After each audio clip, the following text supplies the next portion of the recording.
Hello, and welcome to Deranged Trainer tries to fight Pokemon by himself instead of with a Pokemon.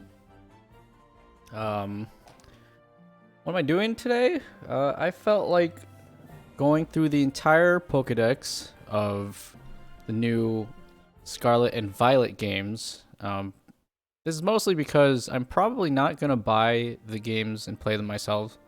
I've been watching some streams of the game, but like I said, I'm not going to play it myself, and I kind of just want to see all the Pokemon right away. So I thought this was how I'm going to do it. Yeah. Whoa, jeez. Basically, here's the rundowns. I have rules over here for what it will be for when I try to fight. This would be me trying to fight the Pokemon myself, okay? So, rules. Pokemon can't use range attacks. That would just be completely unfair to me as a not Pokemon because they can shoot fire, they can shoot water, electricity. I can't do any of that shit. So why should they be able to? I'm trying to make the playing field as even as possible here, okay? Number 2. No invincibility moves for them, like Protect, because that's bullshit on my part, because I don't have an ability like that. So they can't get that. And number 3, the weapon that I have, I'll explain that in a second, but I do have use for a gun, but that gun only has one bullet, okay? So let me go on to the weapons here. For stage 1 Pokemon, or Pokemon that don't have any evolutions, I can only use my fists, or like my bare body. Just, I can kick, I can bite, I can scratch, I can punch, but I cannot use anything outside of me. Stage 2, if they have a middle evolution, or just like an evolution after that, I can use a crowbar. Okay, if they get a little bit stronger, I too should also be a little bit stronger. But seeing as people cannot evolve unless you're like a monkey and transform into human, I need something here, okay? So I'm giving myself a crowbar. I thought about using just a bat, but then a crowbar seems a little bit more versatile. And it should probably, that seems fair, okay? And then stage 3, if a Pokemon has another evolution beyond that, then I get to use a gun. Okay, if they're getting even more stronger than their second part, I also need another way to get stronger, and I don't think having a bigger crowbar counts. So, I give myself a fucking gun, okay? Deal with it. They're gonna have to deal with it. But if it, like I said, if you refer back to the rules, this gun only has one bullet.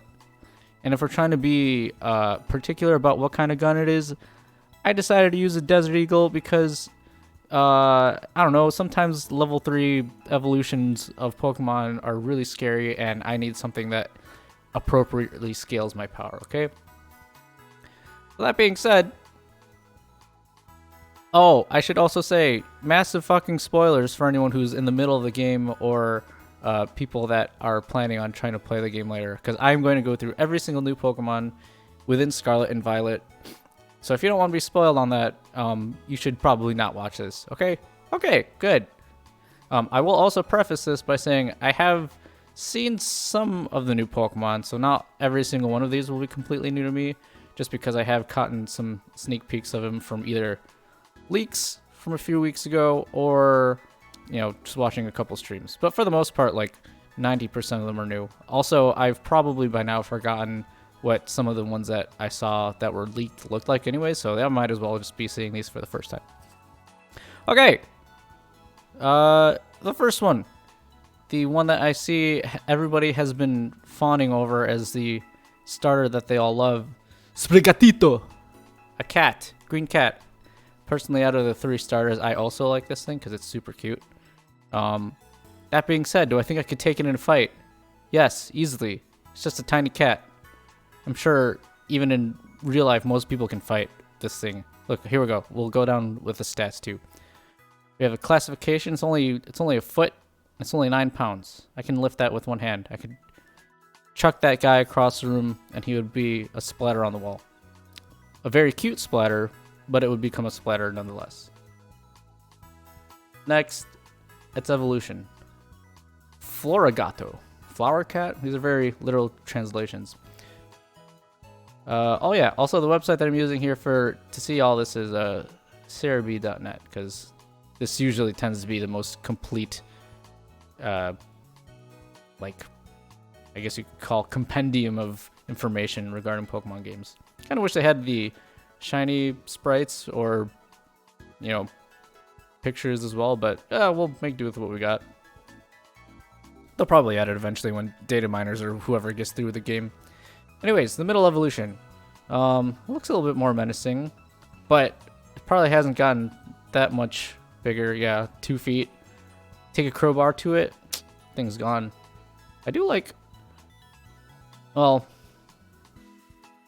I was kind of hoping it was going to stay quadruped, you know, like on all 4 feet.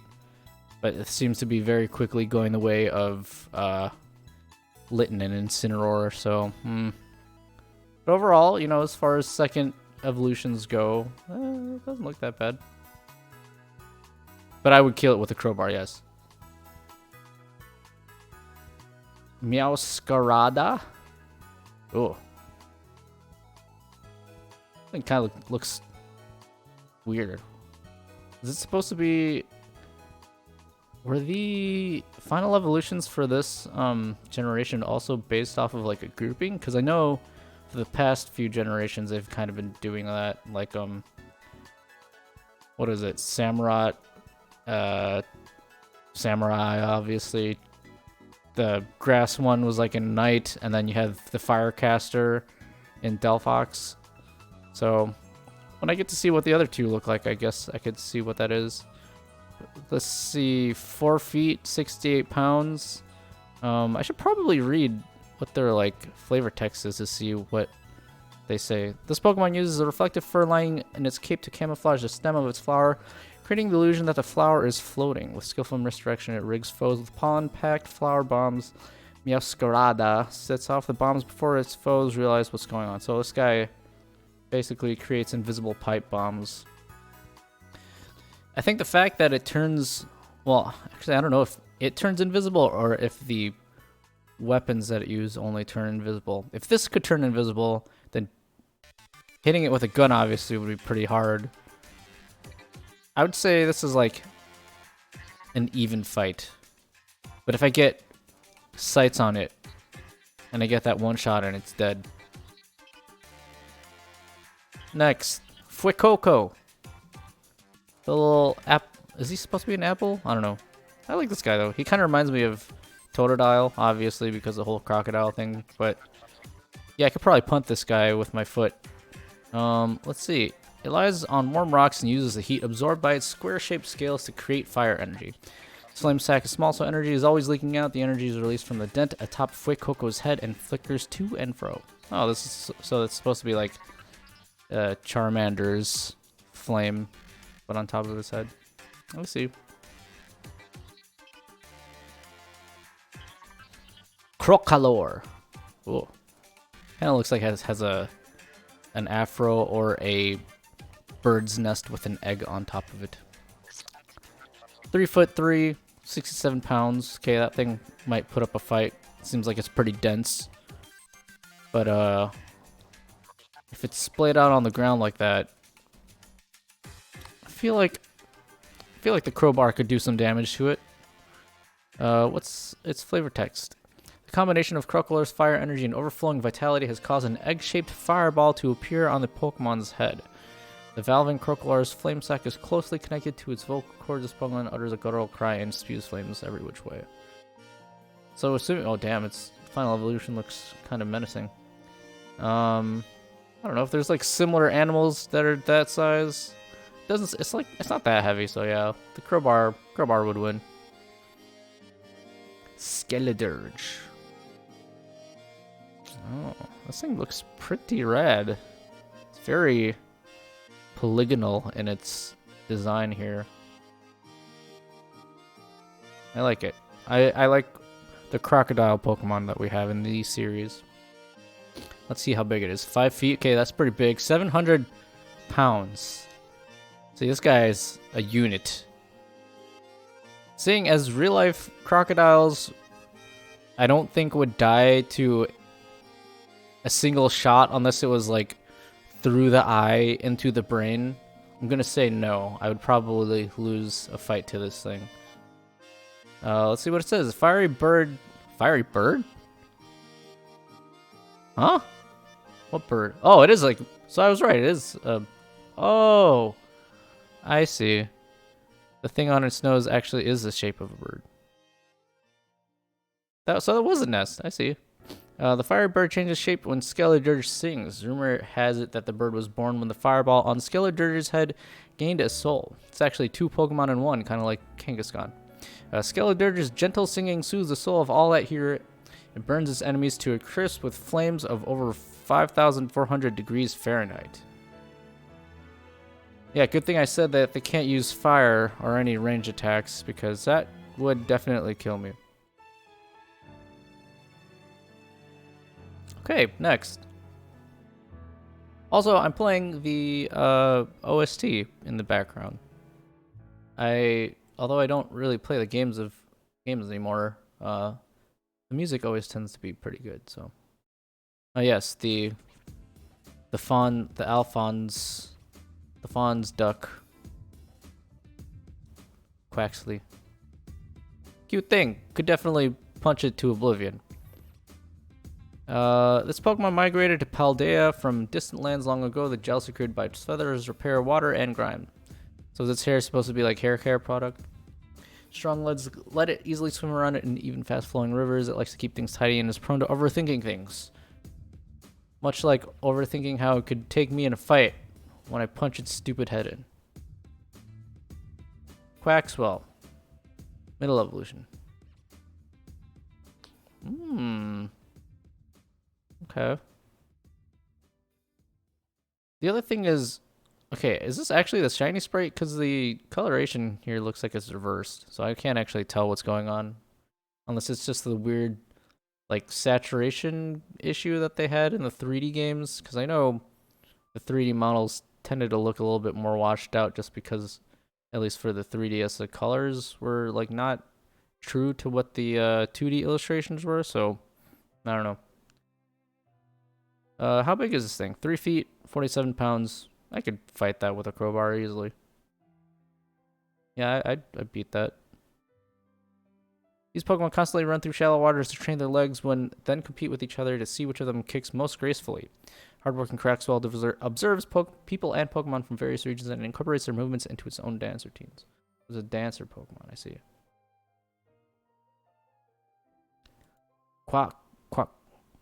Quaquaval. Damn, this thing's kind of got like a dumpy. Again, it looks like the shiny, but I can't really tell. Damn, this thing's kind of tall too. It's almost 6 feet. 136 pounds. It's like fighting a person almost.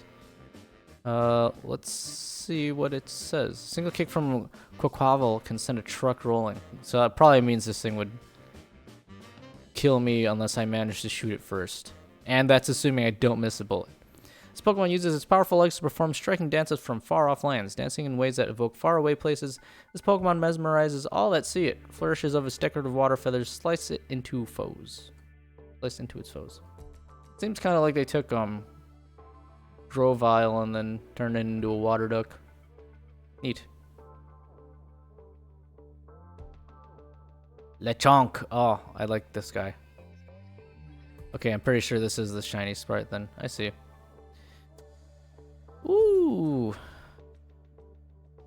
Little Parker. You know, in real life, even, like, not fully adult pigs and boars can be pretty brutal, so. But that said, this thing is only 1 feet and 22 pounds, so I could probably, like, caber toss it into a wall. Let's see what it says.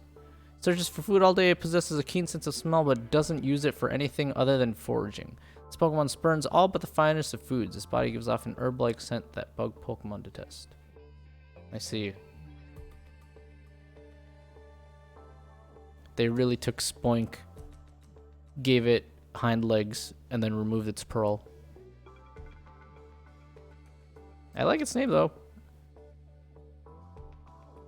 Oinkalone? Oink, oink, oinkalone. Is it like bologna? Bologna? Oinkalone? It's like an emo pig. Oh, there's a male version too? I kind of like that they started doing that though with Pokemon. I don't remember when they started doing the differentiation between male and female for certain species, but it's a nice idea. The shiny is just real life pig color. I like it.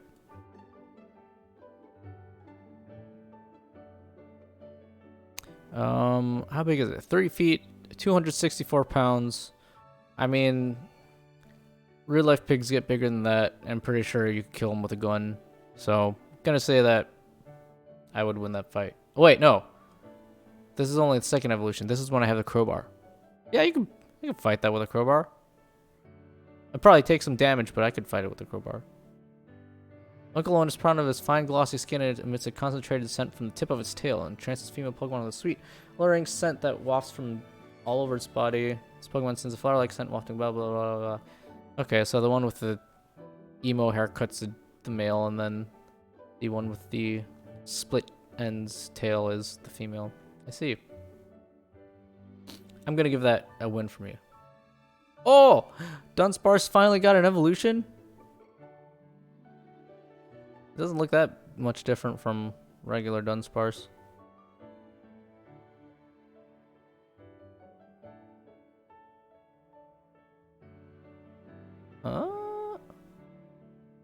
Visually, I don't see a difference here, so I wonder what the gimmick is between its two paths here.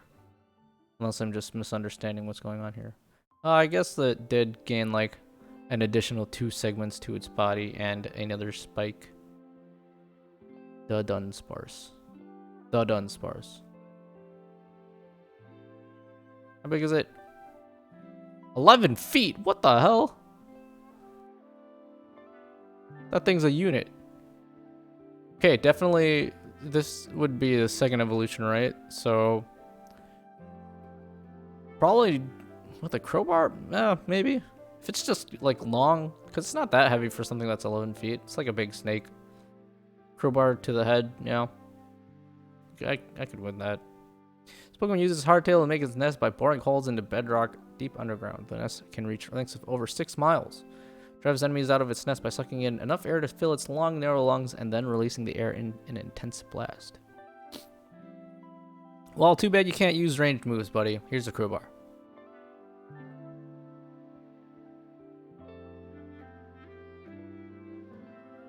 Yes, the Caterpie of this generation. I like the concept of it, though. Also, its shiny form kind of looks like a Weavile got transformed into like a termite or something. A 1-foot bug, though, that would be kind of terrifying. 8 pounds. Let's see what it says. The ball of threads wrapped around its body is elastic enough to deflect the size of Scyther, its Pokemon's natural enemy. The thread is strong as wire. The secret behind the thread's strength is a topic of ongoing research. Well, if I can't punch or like kick through the wet ball, the rest of it seems like it's vulnerable enough, so I could probably still stomp it like a regular bug, even if it is 1 feet. I'd win. Methinks. How do I instantly get to the bottom of the page? It doesn't work like Excel. Spidops. Oh. Kind of turned into like a Connects looking thing. 3 feet, 36 pounds. Interesting. Let's see what it says. It clings to branches and ceilings using its threads and moves without a sound. It takes out its prey before the prey even notices it. So it's kind of like an assassin spider or whatnot.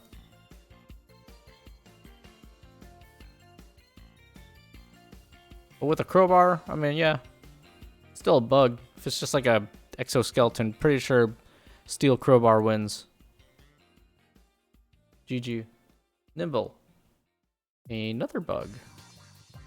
It's like a grasshopper, kind of. Yeah, grasshopper Pokemon.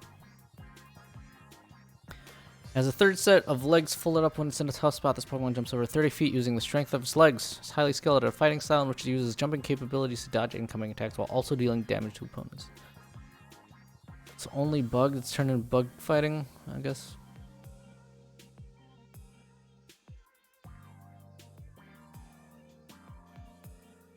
This thing is 0.8 inches, 2 pounds.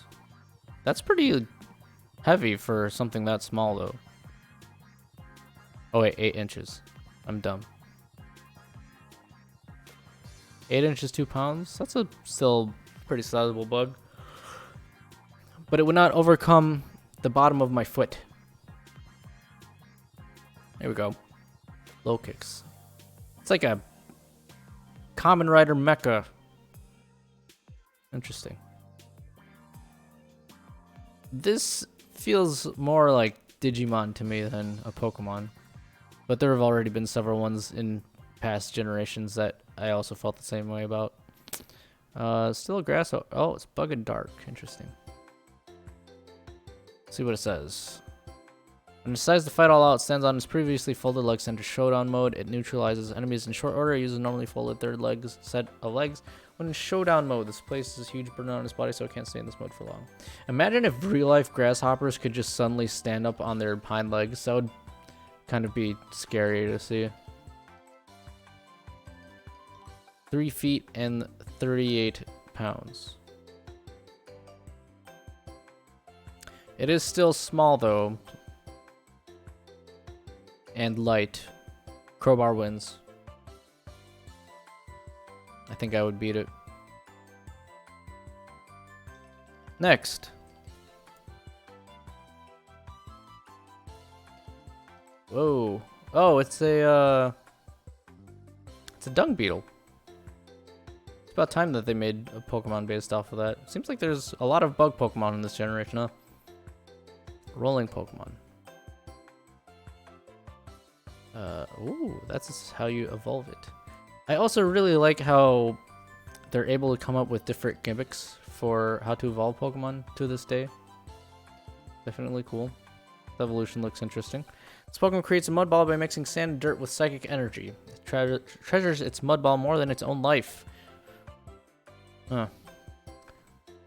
That mud probably also contains a little bit of poop.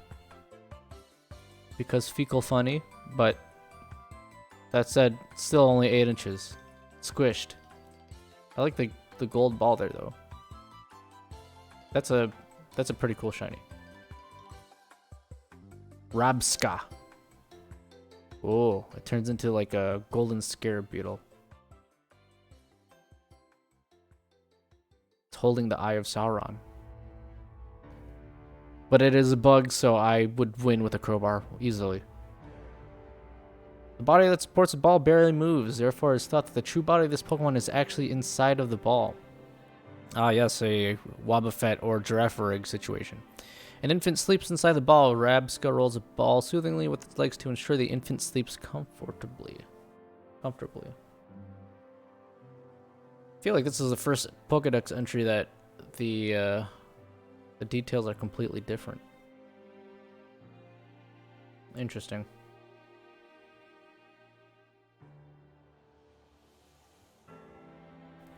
Greavard. I believe they showed this one a while ago. Basically, they took what's the Litwick, right? It even has a purple flame for its candle. But I do really like the design. It seems like something that you would see in a Disney Pixar film or something. Or like a little character in one of the Tim Burton movies from Nightmare Before Christmas. Good design. Ghost Dog. It is 2 feet, 77 pounds. By nature of it being ghost, if it's like I can't physically interact with it, then I would just lose automatically. So this thing would probably beat me. It said that a dog Pokemon that died in the wild without ever interacting with a human was reborn as this Pokemon. This friendly Pokemon doesn't like being alone, pay it even the slightest bit of attention, and it will follow you forever. Oh, that's very cute. Probably wouldn't have to feed it anyways, because it's also dead. Question mark? Did they ever explain that in any form of Pokemon media? Like, I know we've talked about, like, Marowak dying in Generation 1, but what happens to... Are ghost Pokemon just effectively immortal? So it'd be like, whatever Pokemon that this dog was originally, their population can go down, but the population of these things will always forever increase, no matter what. Then the world would just be overrun with any of the Pokemon that get reincarnated into other ghost Pokemon.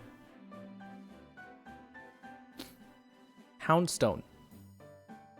Oh, has a skeleton. It turned into a tombstone on his head. I like it. Although, candle to tombstone, that's an interesting transition. I feel like they could have made the candle into like a smaller tombstone and then had this one be different. I don't know. How big is it? 6 feet. That is a big dog. But it's only 33 pounds because it's a ghost. I see. But like I said, it's a ghost type. Unless it is like a skeleton, and if they're just giving it ghost typing, but it's still physically a skeleton, then I could beat it with the crowbar.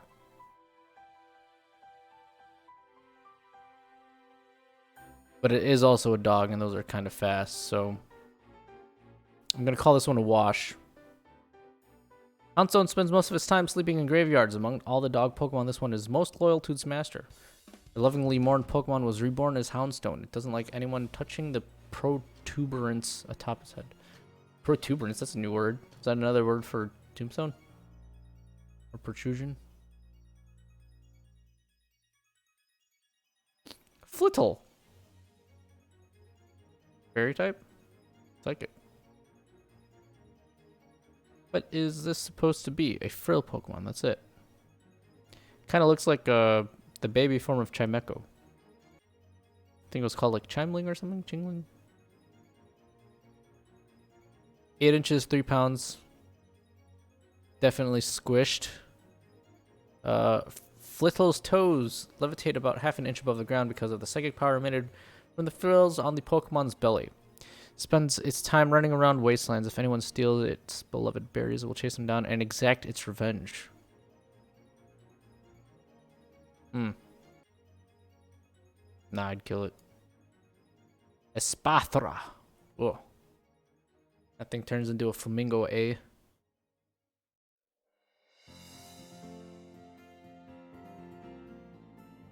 I guess the first form was supposed to be an egg. But it's one of those interesting types where it's based off of another, like a bird, and you would think most birds would be flying types, but this is not. Because it couldn't have it stepping on Natu and Zatu's toes. 6 feet though and 200 pounds.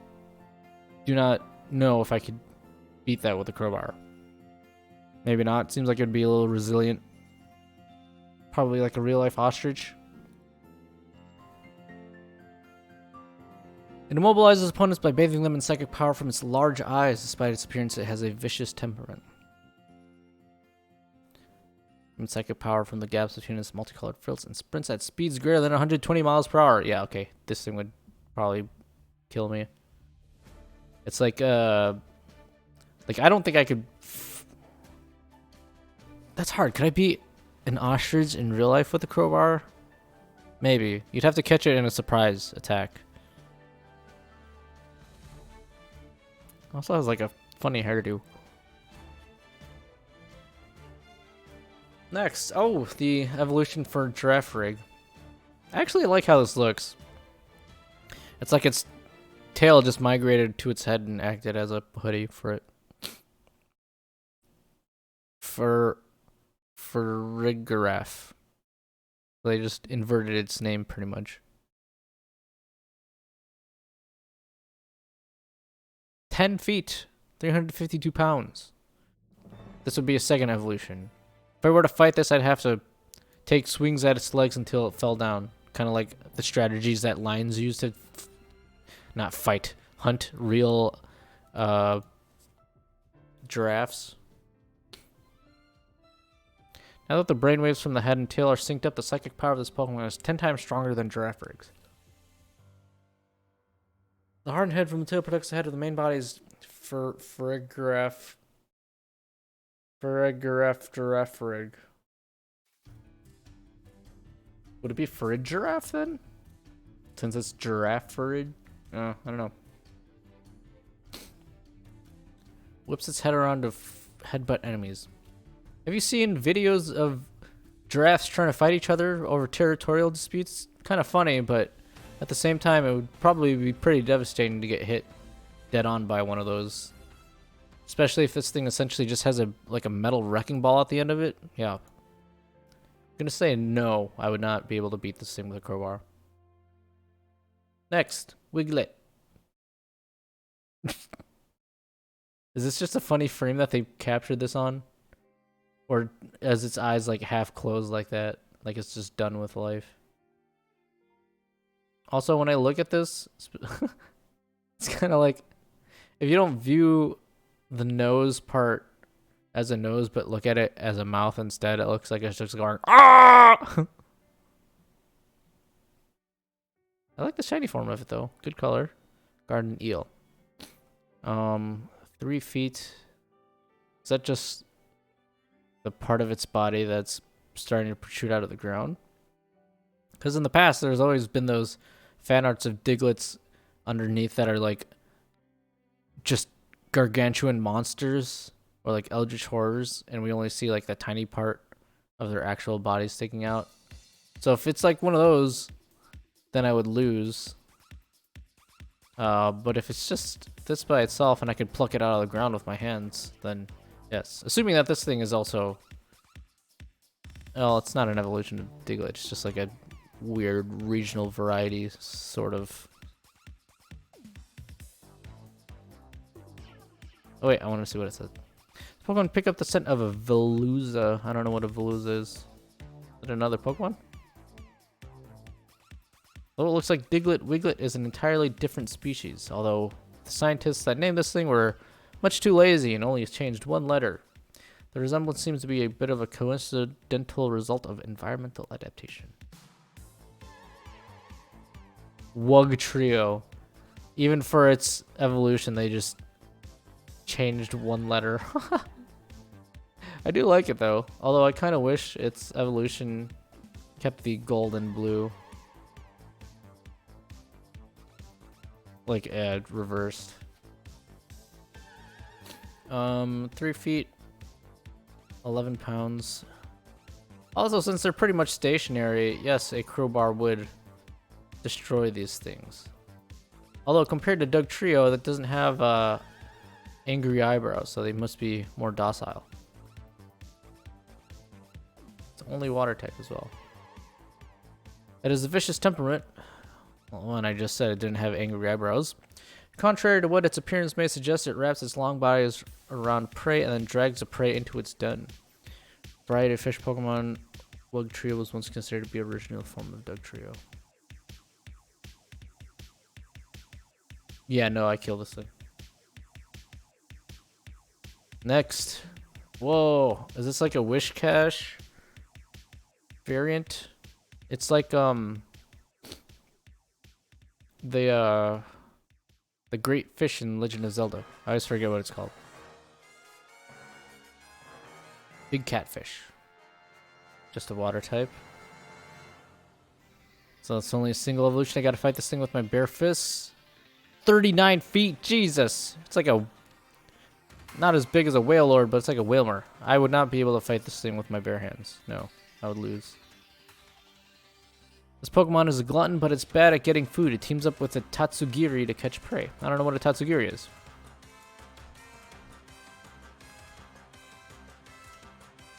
I would have to somehow This probably applies to most like fish Pokemon, but if I'm only fighting it with my bare hands, I would, unless I can get it out of the water, I'm probably not going to win that fight. Oh, this is what it was called. Veluza. Whoa. This steel? Water Psychic. Looks like a missile. Like it could almost be a part of the Sharpedo family. Jettison Pokemon. 8 feet, 200 pounds. It's like a barracuda, kind of. I'm not very good with my fish types. When Veluza discards unnecessary flesh, its mind becomes honed and its psychic power increases. The spare flesh has a mild but delicious flavor. Veluza's excellent regenerative capabilities that shed spare flesh from its body to boost its agility, and then charges at its prey. So I'm guessing this thing acts like a spear. Considering it is also quite large and heavy, it would probably kill me, even though I have a crowbar.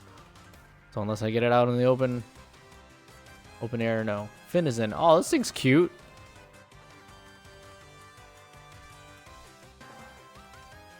It's just a dolphin.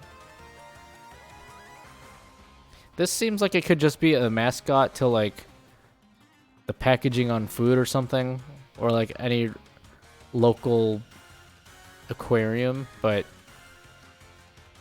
yeah, I don't know.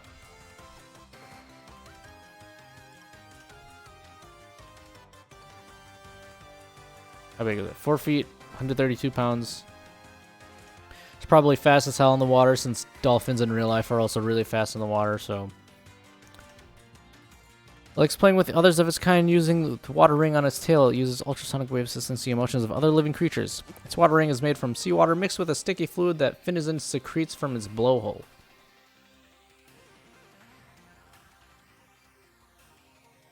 Yeah, I don't know. I don't think I would win. Dolphins in real life are also kind of brutal sometimes, so I'm trying to follow that example. Palafin. What?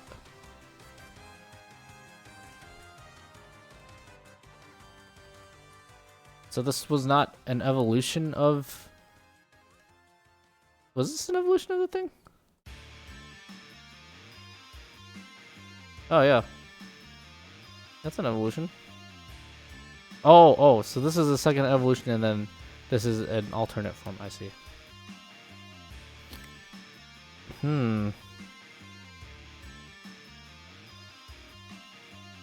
All he gained was a heart.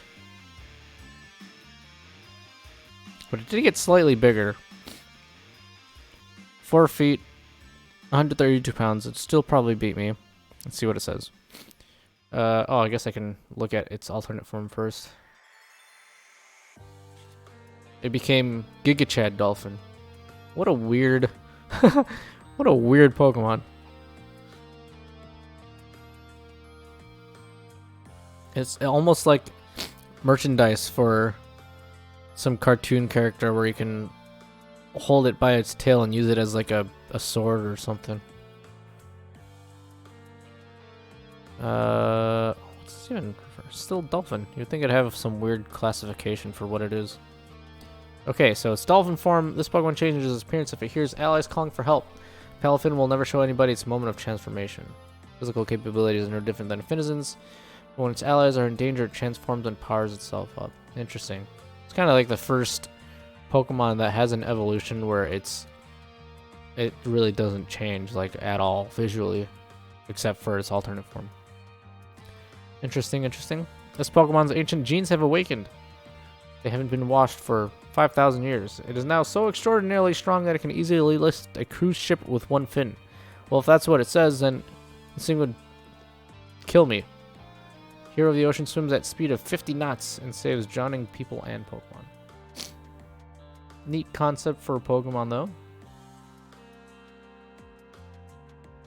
Smoliv.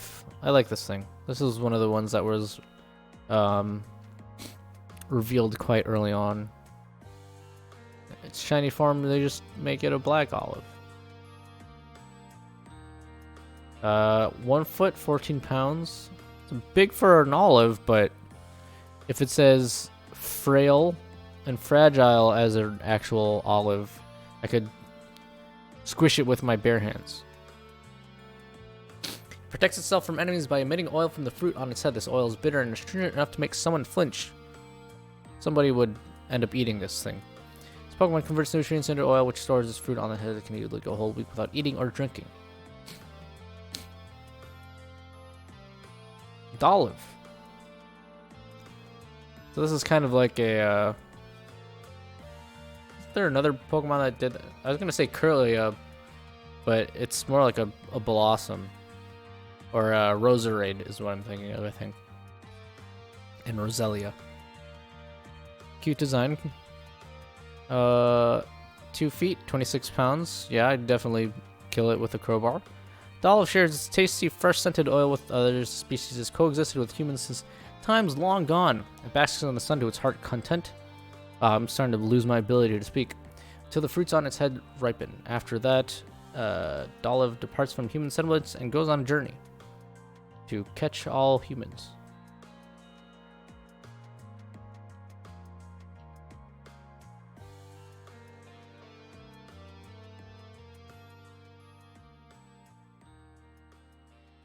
Oh, sorry, I had to blow my nose. Okay. And its third evolution, Arboliva. It's like a dehydrated. I was gonna say there's something else that looks like this. Decidui kind of. Grass normal.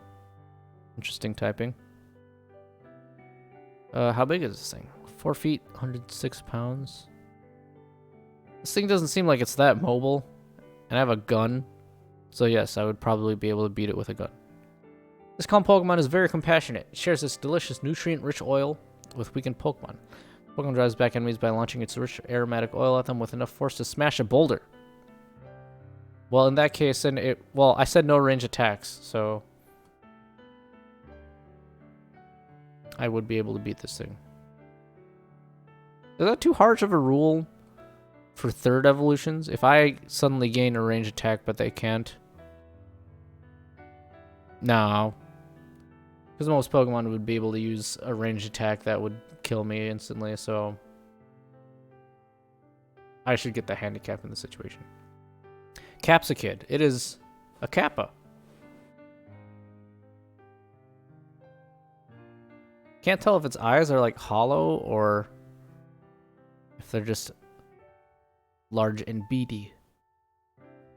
Spicy pepper. Oh, like capsaicin. A spicy Kappa. I see. The more sunlight this Pokemon bathes in, the more spicy chemicals are produced by its body, and thus the spicier it becomes. Traditional Paldean is it Paldea or Paldea? I don't know. Dishes can be extremely spicy because they include the shed front teeth of Capsicid among their ingredients. Shed front teeth?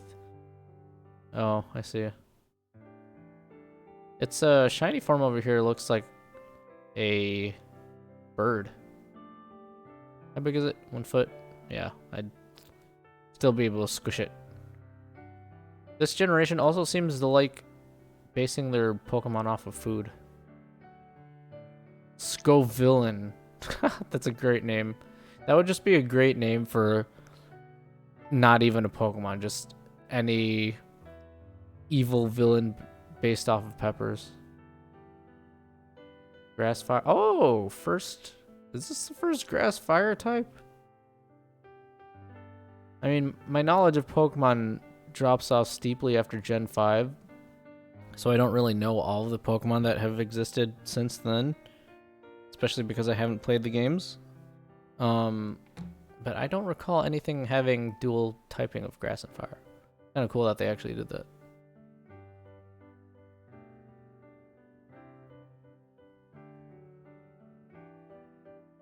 Still, it's only 2 feet though. And 33 pounds. Crowbar wins. No question about it. The redhead converts spicy chemicals into fire energy and blasts the surrounding area with a super spicy stream of flame. The Greenhead has turned vicious due to the spicy chemicals stimulating its brain. Once it goes on a rampage, there is no stopping it. I wonder if this is a situation in real life, how sometimes there will be like turtles or snakes with two heads, and they have to fight over how they operate. Which is also a very interesting read if you ever decide to look up like dual-headed creatures, conjoined creatures. A lot of times they end up dying because one half of the body is controlled by one head, and they can't cooperate properly. So, I don't know.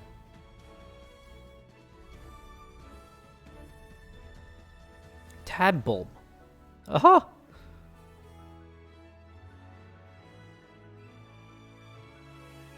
Another tadpole Pokemon. I wonder if you could make a whole team of frogs at this point. Oh, probably. There's definitely enough frog-based Pokemon. I wonder if there's enough, like, strictly tadpole Pokemon. There's Poliwhirl, or Poliwag, this thing. There's that not Toxicroak. There's that other frog Pokemon with the bumpy head that has a tadpole version. Ella Tadpole. Oh, it's electric. Well, that would make sense since it's based off of light bulb.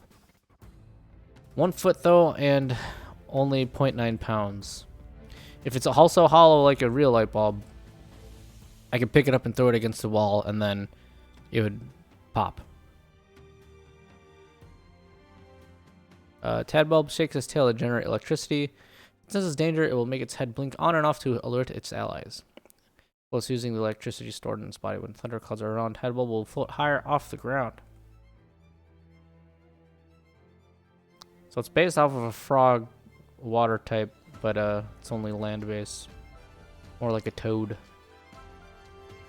I see. And it evolves into this frog thing that they showed in that video a couple weeks ago. Oh yeah, and they said its real face is this part. The part in the middle that looks like its nose and mouth instead of the bulbous things on the side of its head. It's just smiling. I like this thing though. Kind of looks like a Kirby plus Grimace. How big is it? 3 feet, 249 pounds. Probably still give it a good bonk on the head with a crowbar and beat it. When this Pokemon expands and contracts its wobbly body, the belly button dynamo in its stomach produces a huge amount of electricity. What appear to be eyeballs are actually organs for discharging the electricity generated by Bellabolt's belly button dynamo. I see. Varoom. Whoa. Steel poison. They really just took the exhaust pipe of a car, attached it to some rock wheels, and called it a day, huh?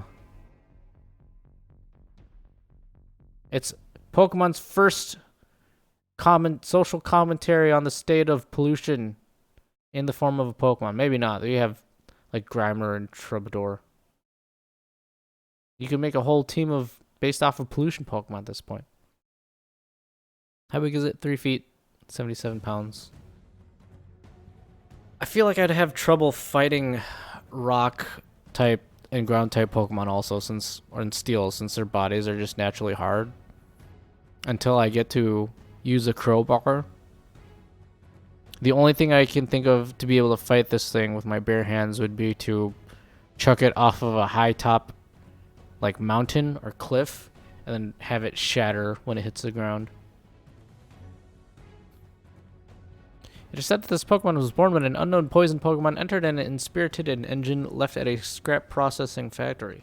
The steel section is Varoom's actual body. This Pokemon clings to rocks and converts the minerals within into energy to fuel its activities. I like his shiny form though. I'm always a fan of Pokemon that have like golden colorings. That's probably why Caesar is not only my favorite Pokemon, but when its shiny form is green and not the weird pukey green color, that is my favorite shiny. Oh. Is that its mouth? It's kind of like, hey man, what are you doing? What are you doing with that crowbar? Still steel and poison, but it's 5 feet and 264 pounds. With the crowbar, depends on how fast this thing moves.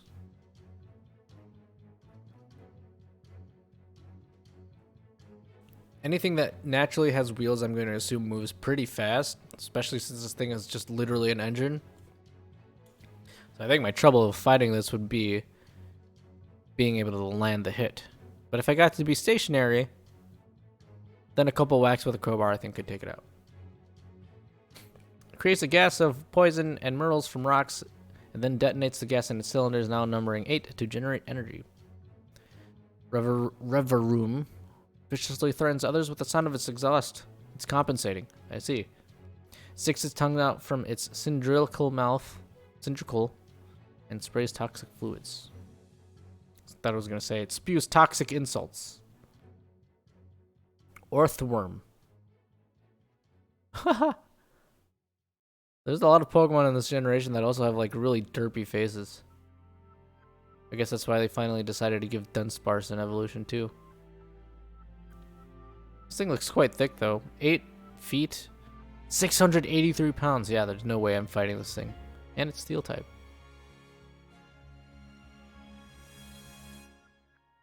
It's almost like something that could come out of like the Jetsons or something.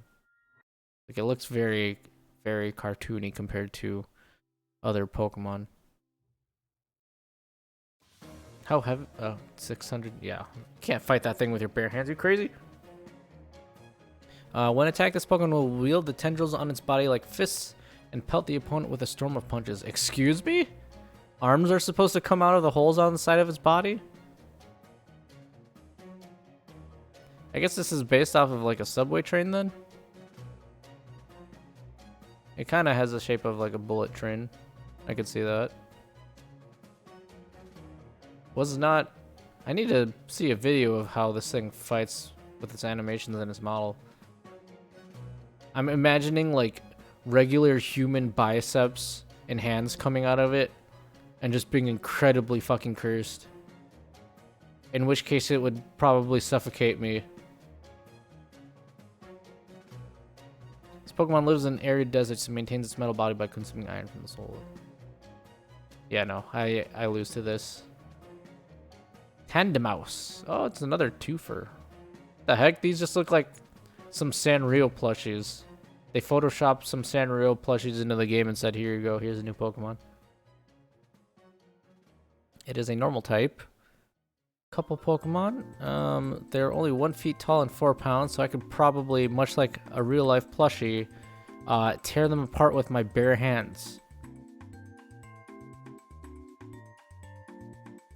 Exhibiting great teamwork, they use their incisors to cut pieces out of any material that might be useful for a nest, then make off with them. The pair sticks together no matter what. They split any food they find exactly in half and then eat it together. Seriously though, this thing just looks like a plushie.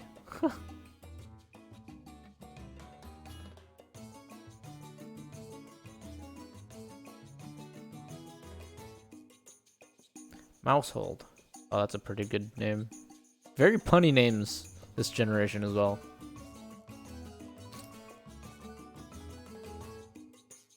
And they just added a smaller one. Wait. They can have twins?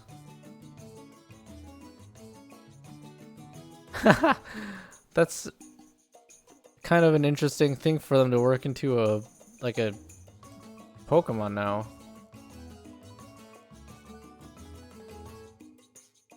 Huh. That being said, their quote-unquote evolution isn't really getting any bigger. It's just adding like baby forms of their already existing forms. So although there are more of them, I could still tear them apart with my bare hands. Tandemaus will randomly evolve in your potty or box when it's formed random. Oh, so you have an equal chance to get an only child or twins.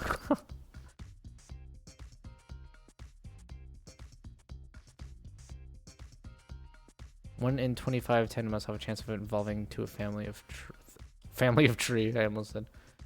So it's more rare to get the only child than the twins. Interesting.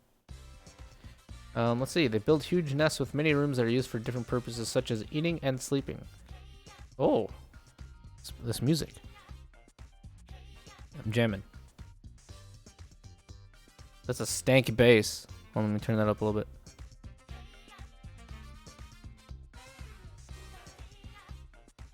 Oh, hey, yeah. Ah. Hey, yeah. Ow! Jamona. Okay. The little one just appeared one day. They all live together like a family, but the relationship between the three is still unclear. So they aren't born. The small ones are not born from the two. It's kind of weird. The two little ones just appeared one day. Larger pair protects the little ones during battles. When facing strong opponents, the whole group will join the fight. Yes, the Pikmin strategy, the Zerg strategy. I want to know what our what's that one mechanic in the games? Like when you fight like 8 Pokemon at the same time, I want to see 8 of these family of 4s all at once, and then your game slows to an astonishing 2 FPS.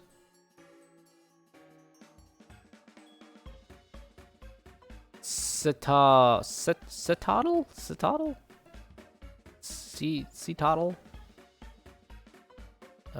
Terra Whale. Interesting. 3 feet, 99 pounds. It is a nice type though. I feel like fisticuffs would be pretty challenging for this thing. It seems like it'd be pretty sturdy. Especially since it's 90 pounds. I'm gonna say it doesn't beat me, but I can't really beat it either. So maybe it's like a draw, just since I can't do any damage to it with my bare fist. Whoa, that's evolution. This is kind of metal.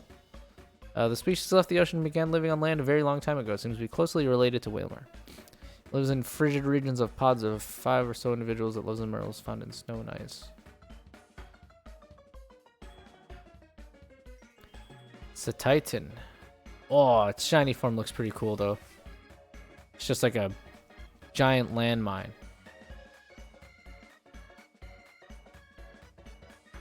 Kind of looks like it could be like an enemy you see in Kirby.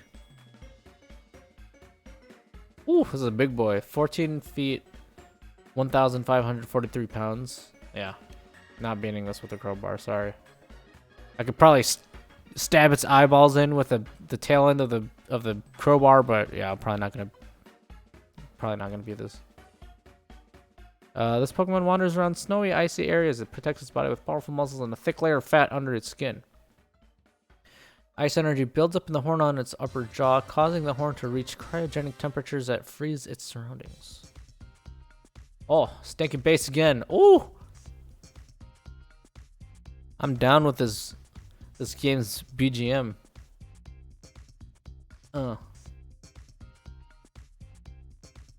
Yeah. Oh, this guy looks terrified. Frigibax.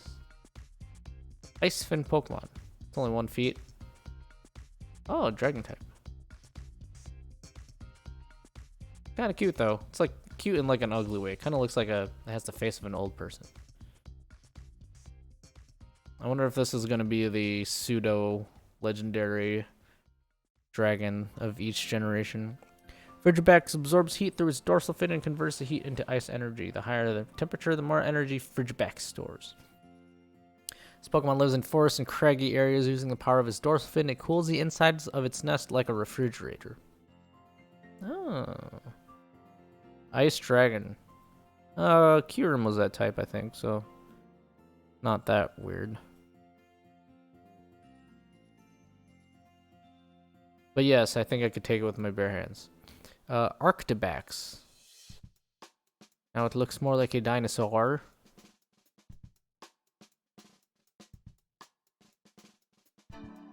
I guess this thing is supposed to be based off like a Spinosaur? Question mark? Or not a Stegosaurus. Stegosaurus is Stegosauri? Question mark? Those guys are on 2 feet. How big is this? 2 feet. 66 pounds. With a crowbar, yeah, I could beat that. Arctibex freezes the air around it, protecting its face with an ice mask, and turns its dorsal fin into a blade of ice. So I would have to dodge its ice fin. It attacks with the blade of its frozen dorsal fin by doing a front flip in the air. Oh, flip! Arctibex's strong back legs allow it to pull off this technique. Baxcalibur. Great name. It's going with the Godzilla type lizard.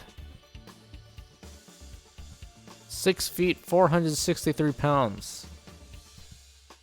I'm not sure a gun's gonna help me in this situation unless it's like a headshot or in its mouth or something. So that would be a hard fought battle.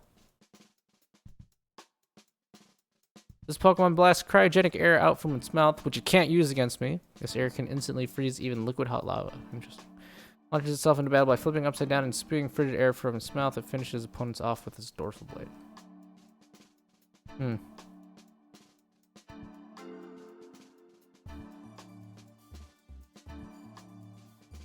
Tatsugiri! Oh, I think this was referenced in one of the earlier entries, but I don't remember which one. Whoa! 3 forms.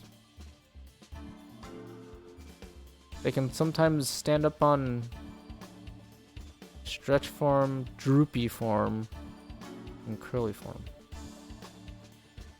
I would like to know what the gimmick is here.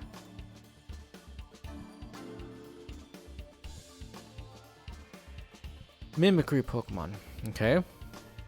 It's only 1 feet and 17 pounds, so yeah, I could probably kill it with my bare hands. Doesn't change, it depends on where it's caught. Okay. This is a small dragon. Wait, it's a dragon type? Oh, it is dragon water.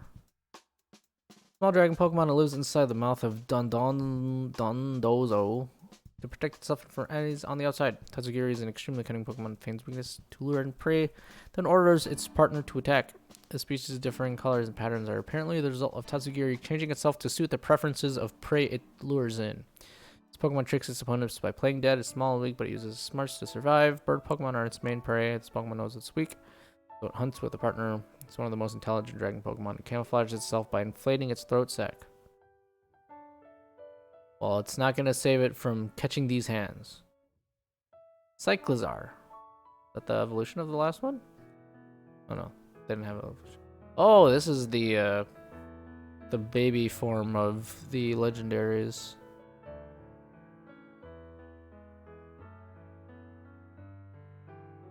"5 feet, 138 pounds. That'd be like fighting a person.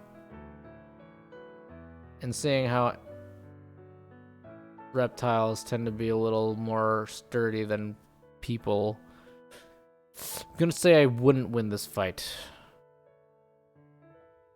With my bare hands, that would be a brawl.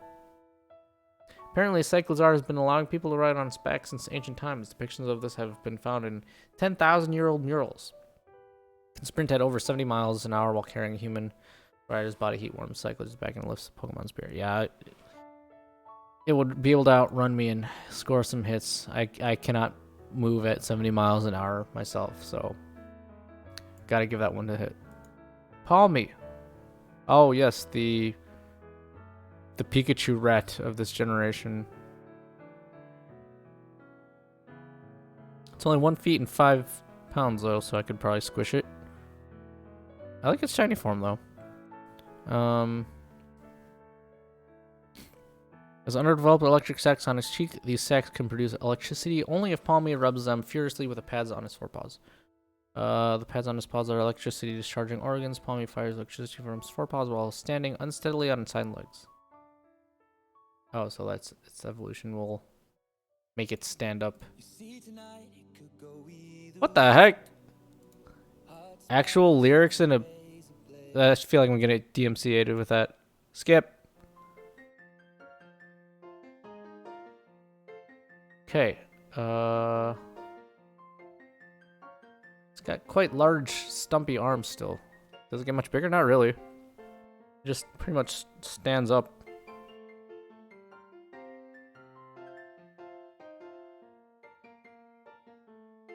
When its group is attacked, Pomo is the first to leap into battle, defeating enemies with a fighting technique that utilizes electric shocks. Pomo uses a fighting technique in which it uses its forepaws to strike foes and zap them with electricity from its paw pads simultaneously. So it's like a defibrillator Pokemon. Oh, and it's fighting type too.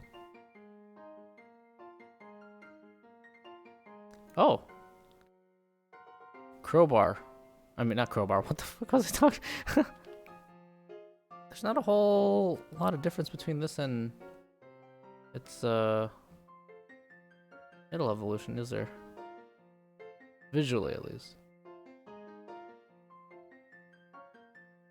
It just gained like an anime haircut. Now it's 2 feet and 90 pounds.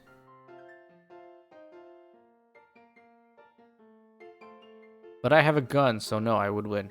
This Pokemon normally is slow to react, but once it enters battle, it will strike down its enemies with lightning-fast movements. So if I can catch this thing off guard and snipe it from a distance, I would win. Pomon's fluffy fur acts as a battery, can store the same amount of electricity as an electric car. Next. Watrel. This is the water bird. Electric flying. I don't think there's too many of those types. All I can think of is Zapdos.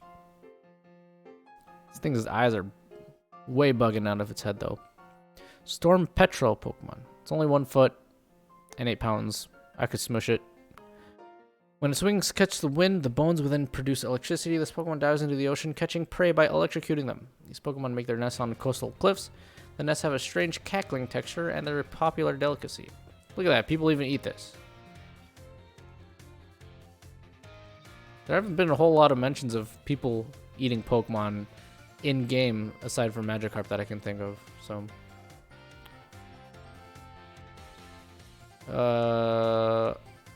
4 feet and 85 pounds. Kilowattrel. Good naming sense. Okay, so there's only 2 evolutions. With a crowbar, another inherent problem with flying or like Pokemon in general in this situation that I've created for myself is unless I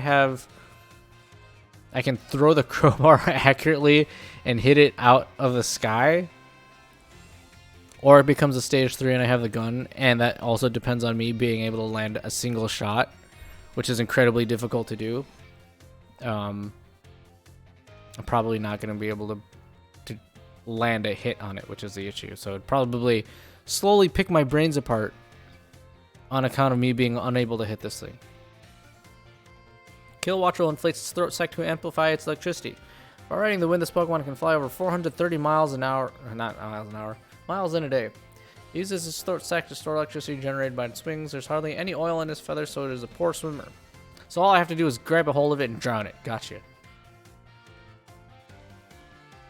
Bombardier. Ooh. I can't tell if that's a tail or if that's like a stork type thing. Item drop. How big is this? 4 feet, 94 pounds. It's a pretty big bird. Seeing as it doesn't have an evolution, this is stage 1. Probably wouldn't be able to catch this thing with my bare hands. It gathers things up in an apron made from shed feathers added to the Pokemon's chest feathers, then drops those things from high places for fun. Like napalm or nuclear bombs. Bombardier uses the apron on its chest to bundle up food, which it carries back to its nest. It enjoys dropping things that make loud noises, such as napalm and nuclear bombs. Squawkabilly. A lot of bird Pokemon this generation too. Whoa. We just have different colors. Normal flying type, 2 feet, 5 pounds. I like his hair. I like his hair, but I could still probably smash it with my hands. Birds in general tend to be pretty fragile. But like I said, The issue with the flying types is being able to make contact with them. That's too many entries, so I'm not going to read all of them. But I get where their naming sense is coming from. It's like rockabilly. Next. Flamingo. Oh, Flamingo. Flamingo? They really just took out the N? It is just a regular flamingo, but it doesn't have a pointy beak.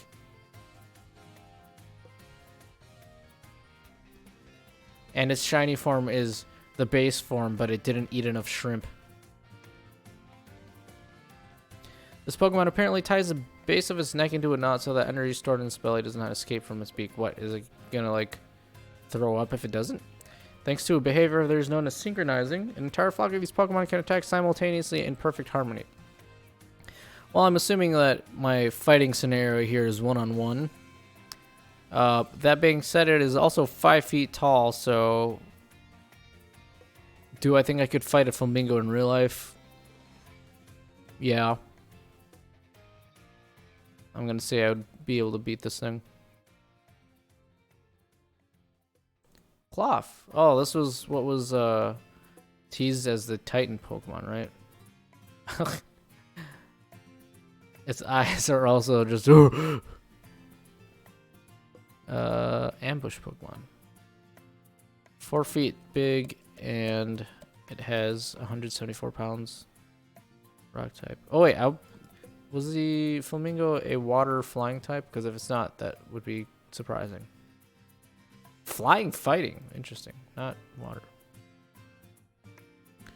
Okay. Let's see. Cloth hangs upside down from cliffs waiting for prey, but Cloth can't remain in this position for long because its blood rushes to its head. This Pokemon lives on sheer cliffs. It sidesteps opponents' attacks, then lunges for the weak spots with its big meaty claws. I do not think I could fight well,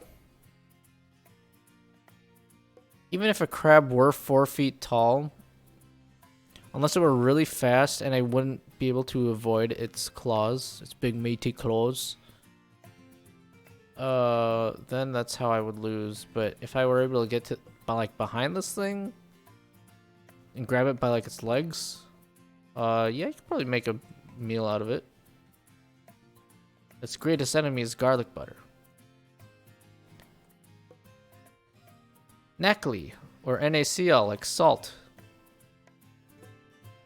It's the it's a Twitch icon, but with a hat and hair.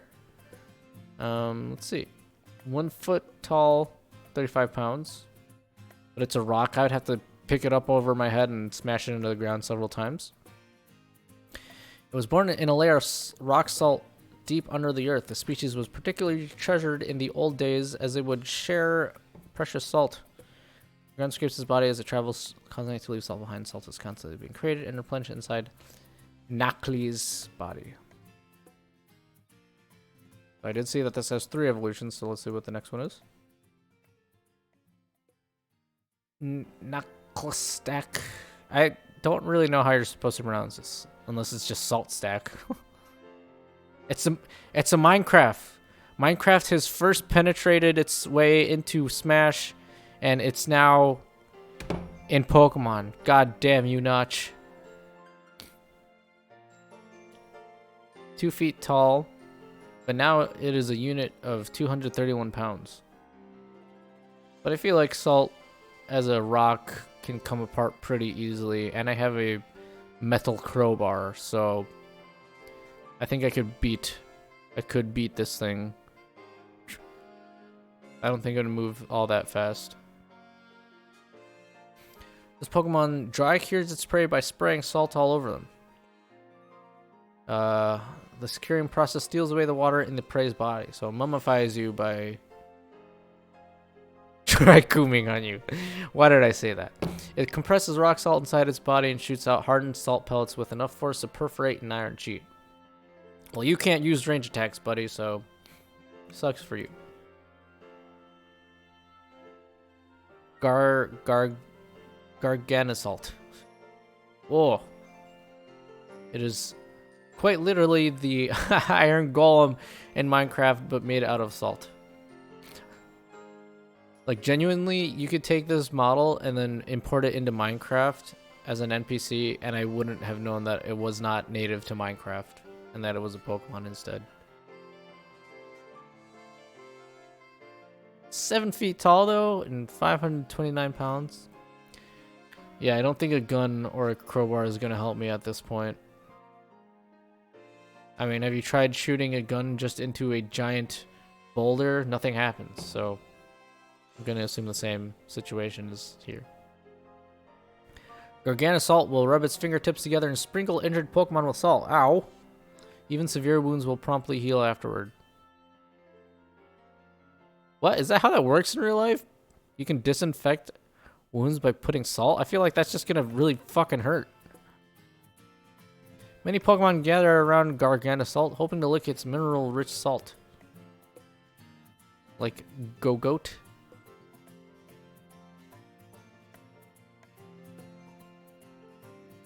Gleamit. It's like a potted plant. Rock and poison. There's a lot of like interesting Pokemon typings for this generation too. Wait, hold on. What was the rock salt type? Just rock. I think it'd also potentially be ground. Okay. This thing is 2 feet tall and 17 pounds. Could probably smash it with my bare hands. It absorbs nutrient from cave walls. The petals it wears are made of crystallized poison. Glimit's toxic minerals crystals look just like flower petals. Pokemon scatters poisonous flowers like pollen to protect itself. So it might kill me if I inhale any of its poison while I'm trying to smash this thing with my bare hands. But otherwise, I think I would win. It might grant me a slow and agonizing death, but I would kill it first.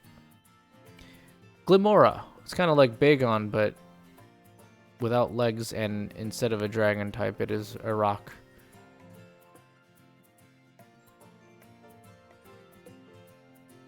Um, 4 feet tall, 99 pounds. I have a crowbar now, and this doesn't look like it's a whole lot of mobility is inside of it. So if I did this, took a crowbar and like shoved this end into its eye hole, I think I would win. When this Pokemon detects danger, it will open up its crystalline petals and fire beams from its conical body. Glimora's petals are made of crystallized poison energy. It recently became evident that these petals resemble Terra-Jewels. Oh. This is like the canonical explanation for where the terrestrializing comes from. Shroodle! The heck? Is this... It's like they took Professor Egad.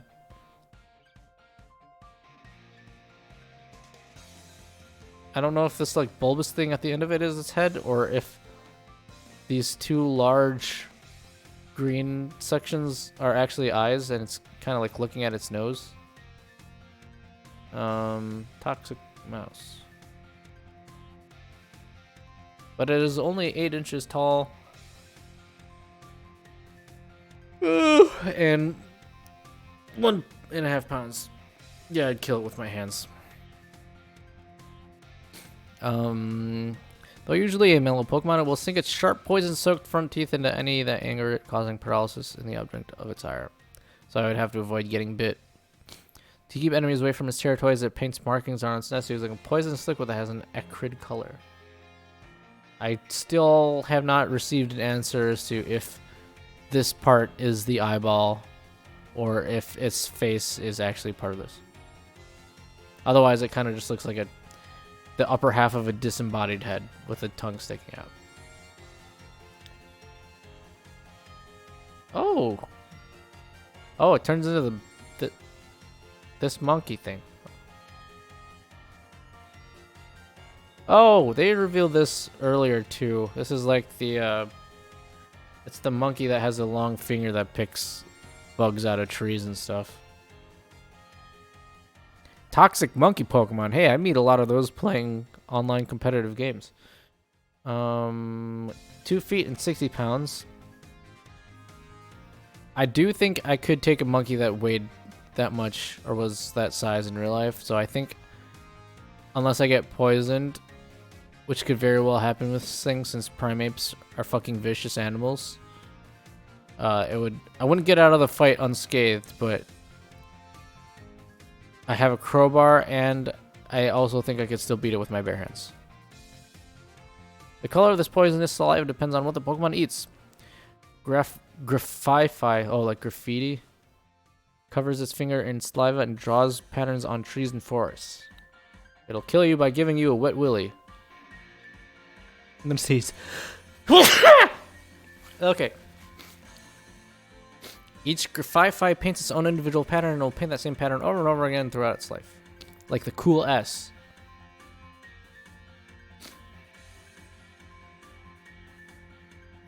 Oh, Fido, I love this thing. It's Sana's Pokemon. So cute. Red dog. It's at Sonalite. However, it is only 1 feet tall and 24 pounds. I could punt this thing into oblivion. This Pokemon is smooth and moist to the touch. Yeast in Fido's breath induces fermentation in the Pokemon's vicinity. The yeast in Fido's breath is useful for cooking, so this Pokemon has been protected by people since long ago. It's very cute. But I also want to take a bite out of it. It's a cute little Princess Leia looking head. Dash Bun.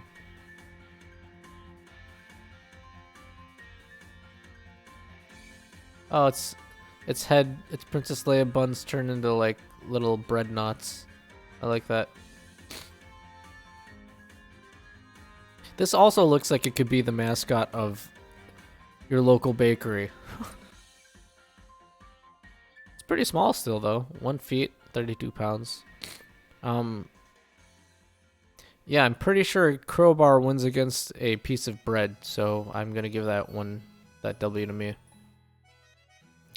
The pleasant aroma that emanates from this Pokemon's body helps wheat grow, so Dashbun has been treasured by farming villagers. The surface of this Pokemon's skin hardens when exposed to intense heat. This body has an appetizing aroma. Somebody's gonna write a fan fiction about this Pokemon accidentally getting into somebody's oven, and there's a tragic tale of how they accidentally served their Pokemon on Thanksgiving. Mastiff. Wait, is this the evolution of... Oh no. This thing looks like it's in pain, Jesus. They made Eeyore suffer and then made him a Pokemon. It's just like, oh, I can't poop, trader. I'm constipated. Why did you feed me chocolate? It's poison to me. Rascal Pokemon. This thing is also only 1 foot tall, 35 pounds. There is also a lot of dog Pokemon in this generation. It always scowls in an attempt to make opponents take it seriously, but even crying children will burst into laughter when they see Mastiff's face. Oh, this really is the suffering Pokemon. Its well-developed jaws and fang are strong enough to crunch through boulders, and its thick fat makes for an excellent defense. I think I could still take it.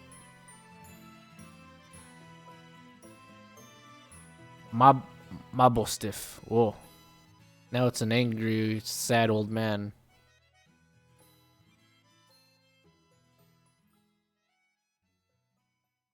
Mabostiff. Oh, its German name is like way better. Mastifioso, like a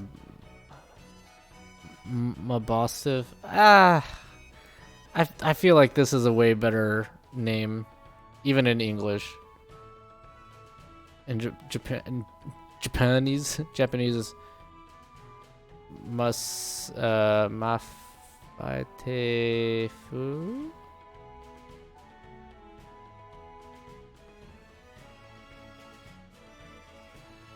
3 feet, 134 pounds. It's like a medium-sized dog. But I have a crowbar now, so I can beat it. This Pokemon can store energies in large dewlap Mabostiff. Mabostiff unleashes this energy all at once to blow away enemies. Mabostiff loves playing with children, though usually gentle. It takes on an intimidating look when protecting its family.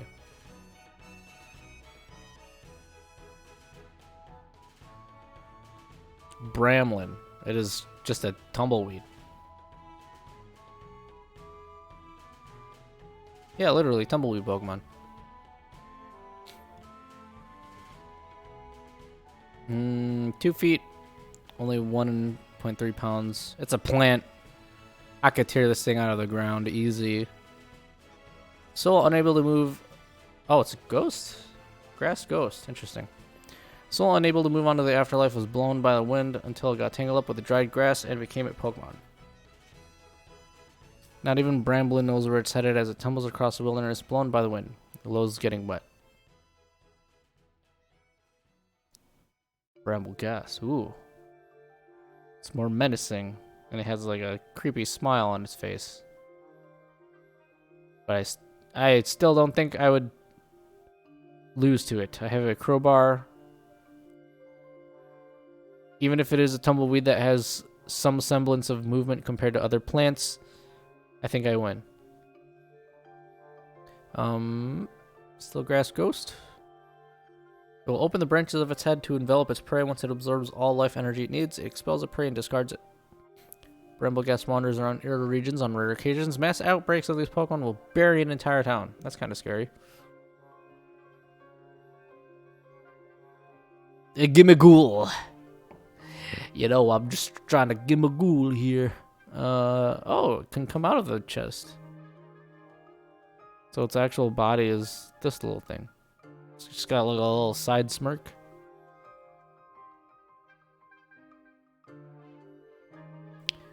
No idea what its shiny looks like yet, though. I'd like to see what that is. It is just a ghost type. This Pokemon was born inside a treasure chest about 1,500 years ago. It sucks the life force out of scoundrels who try to steal a treasure.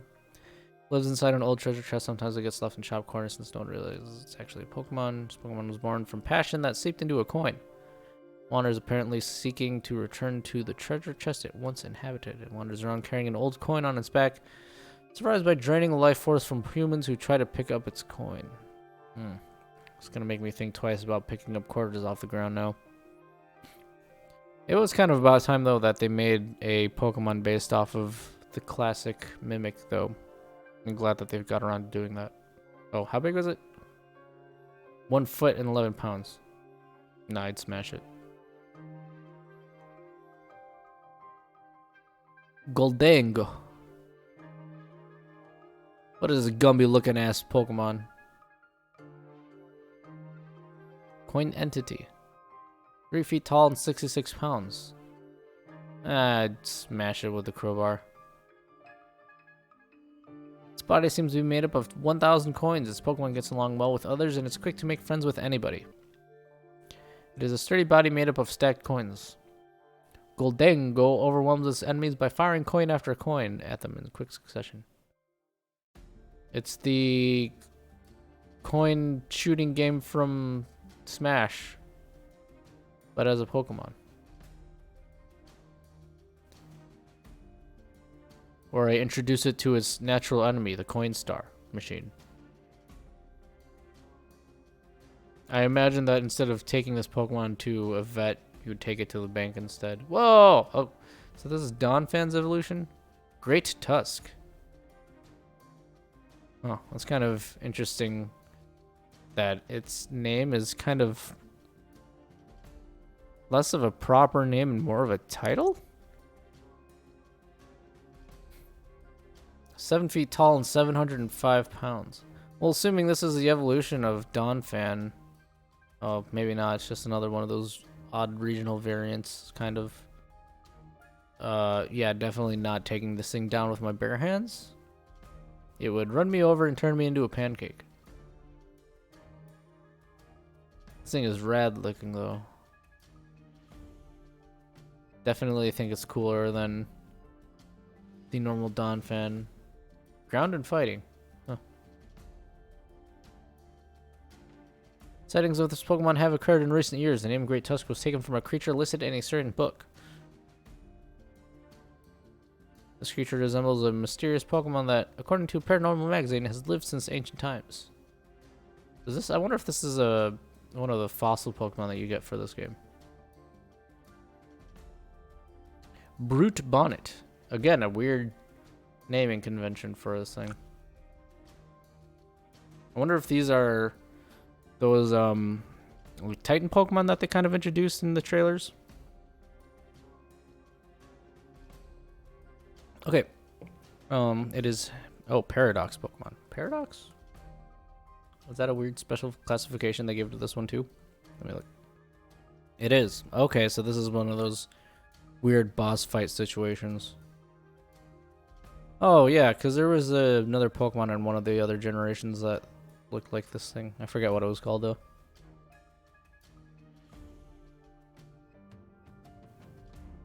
Three feet and 46 pounds though. Doesn't look like it's that mobile. I think I could beat it. Karate chop it a couple times on his head. It is possible that the creature listed as Brute Bonnet in a certain book could actually be this Pokemon. There's a slight resemblance to a Pokemon described in a dubious magazine as a cross between a dinosaur and a mushroom. So we're getting into the, I guess these are like the gimmick Pokemon, right? Since Ultra Beasts were a thing for Sun and Moon. Whoa! This is based off of the Magnezone. Or Magneton. It seems they followed the Alolan strategy that they did for Dugtrio and Diglett and just gave it hair. But this thing is 7 feet tall and 132 pounds. Considering it's made out of steel. Oh, but it's electric and ground. Oh, it's walking on legs, so it's like grounded. I get it.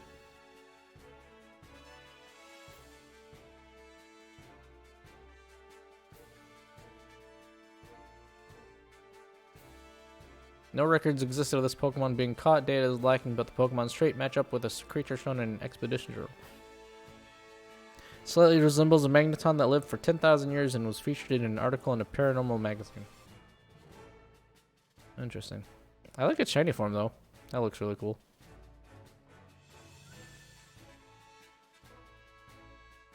Screamtail. Jigglypuff. Oh, it's kind of cute. It looks much more, like, empty-headed than a regular Jigglypuff. But I never knew that I would really like seeing feral Jigglypuff. Screamtail. So what I'm getting here is that the Paradox Pokemon are basically just, as they describe, based off of an already existing Pokemon, but they have some weird thing to do with them being like ancient Unga Boonga versions. 3 feet tall, 17 pounds. Still probably a balloon, right? Fairy and Psychic, though. That's kind of cool. They gave Jigglypuff, I think, was just... Did they change Jigglypuff's typing into Fairy when they added that to the games? Because of Fairy normal now, instead of just normal. There's only been one reported sighting of this Pokemon. It resembles a mysterious creature depicted in... Oh, so do all the Paradox Pokemon have this description for them? It resembles a mysterious Pokemon described in a paranormal magazine as Jigglypuff from 1 billion years ago. Wow. I think I could kill a Jigglypuff with my bare hands, though. Whoa, mischievous. Fluttermane? Sounds like it could be a rapper name. Let's see what it says.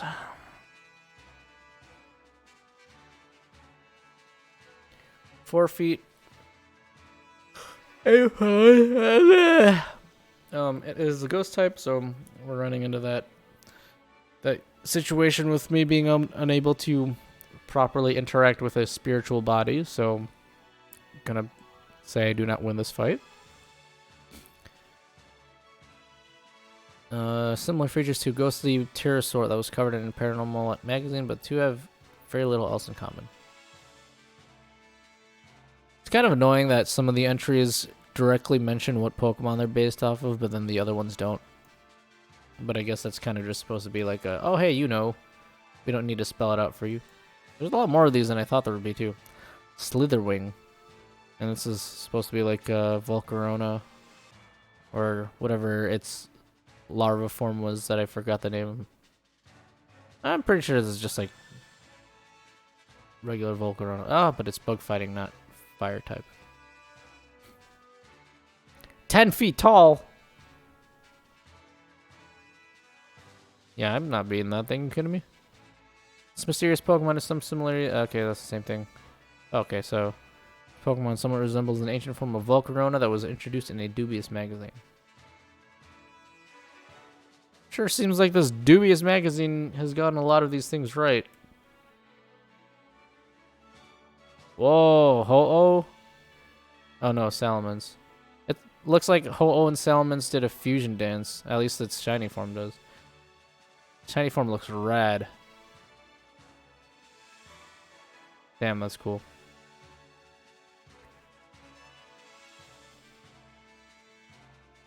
Now I'm starting to feel like this one at least is like Game Freak said, we're not doing Mega Evolutions anymore, but we're kind of doing them, so here you go.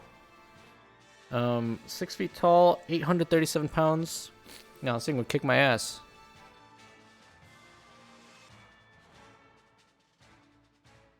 Yeah, this might be the coolest one of them all so far, but I do really like that Jigglypuff. I think cool factor, this thing wins it, but I think genuinely my favorite Pokemon so far out of all of these has been Oonga Boonga Jigglypuff. Iron Treads. Oh, it's another Dawn fan thing.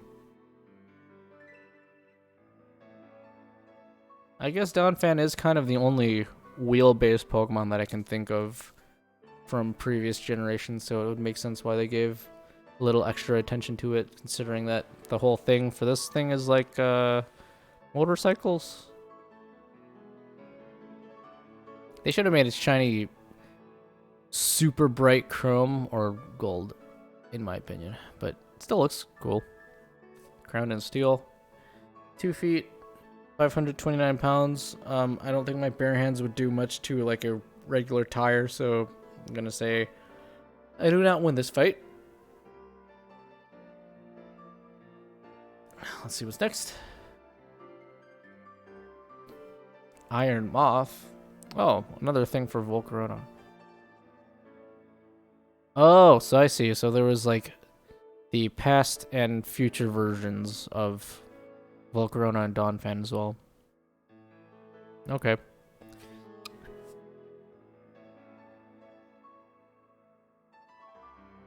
Fire Poison.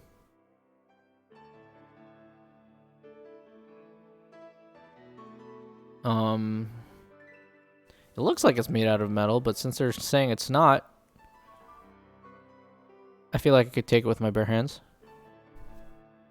Give it the old 1-2. Next.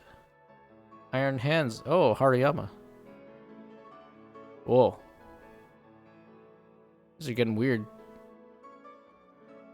These look less like Paradox Pokemon as living beings and more like the Team Rocket mecha that you would see in the animes episodes every once in a while.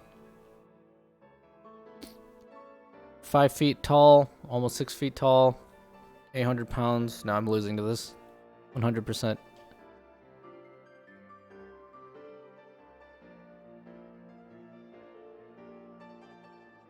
Iron Jugulis. Ooh, so this one is based off of Hydreigon. Kind of looks a little creepy because it's all spindly.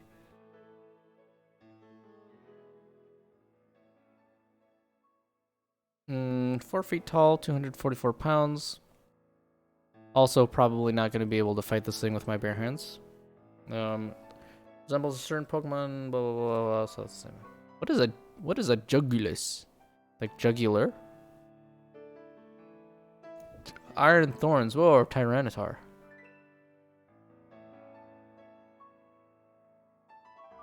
If regular Tyranitar is Godzilla and there's Mecha Godzilla, then that's what this is.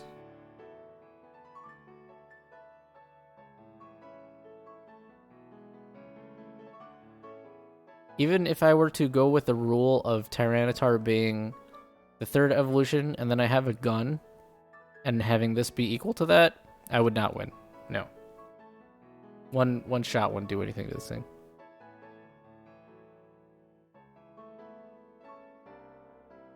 There's so many of these. What the hell? Delibird. You know what else these look like they could be? They could be like the prop or like NPC thing used in a Mario Party game, but for Pokemon instead. It's all silver though. Interesting. 2 feet, 24 pounds. I could give it a couple dents by bashing it into the ground a couple times or a wall or something.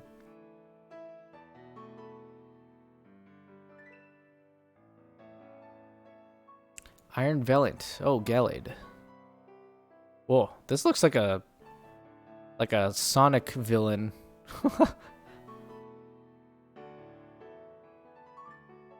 Those eyes look almost exactly the same as Metal Sonic's eyes. So that's where that's coming from. That being said, I could not take this in a fight with any of the weapons that I have available. Ting Lu. Whoa, the heck? Is this legendary? It's like, I guess this is supposed to be based off of like ancient artifacts that you would find in like a Aztec or Mayan temple or something. Because this game's region is supposed to be based off of Spain, I believe, or somewhere in like Southern America, so that would make a lot of sense for this sort of aesthetic and theme that they have. Ruinous Pokemon. It's a big boy though, 8 feet, 1,500 pounds. The fear poured into an ancient ritual vessel has clad itself in rocks and dirt to become a Pokemon. Slowly brings its exceedingly heavy head down upon the ground, splitting the earth open with its huge fissures and run over 160 feet deep. Yeah, I would die. I would instantly die to this. Qian Pao. It's like a ferret with 2 swords stuck into its head. Like Excalibur or something.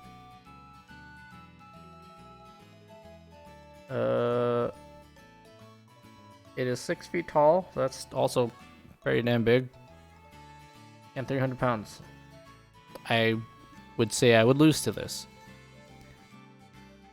This Pokemon can control 100 tons of fallen snow. It plays around instantly by leaping in and out of avalanches as it's caused, and dancing among the bodies of humans it has buried. The hatred of those who perished by the sword long ago has clad itself in snow and become a Pokemon. A very different type of Pokemon sword.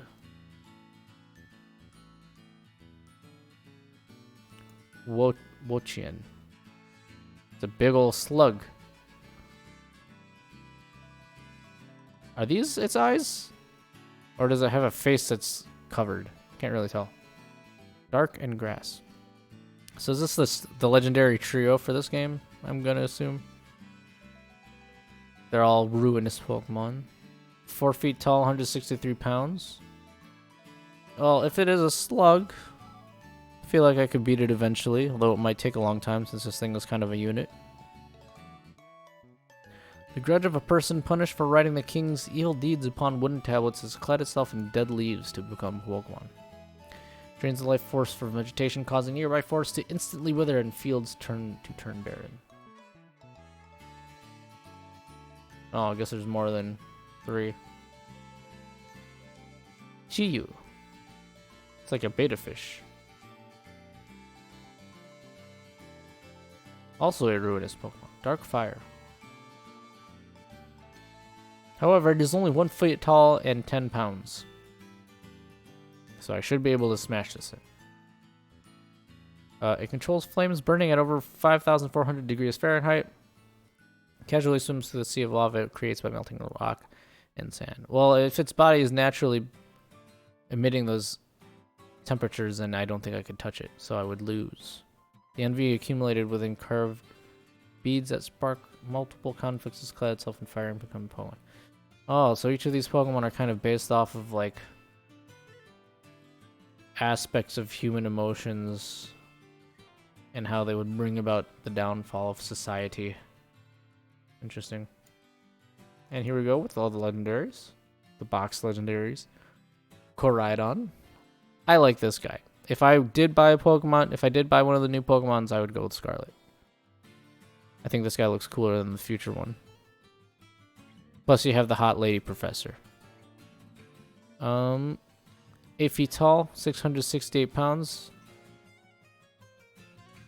So does this mean that this isn't a direct evolution necessarily of that other lizard runner? Or do you have to do something in order to make that change into this thing?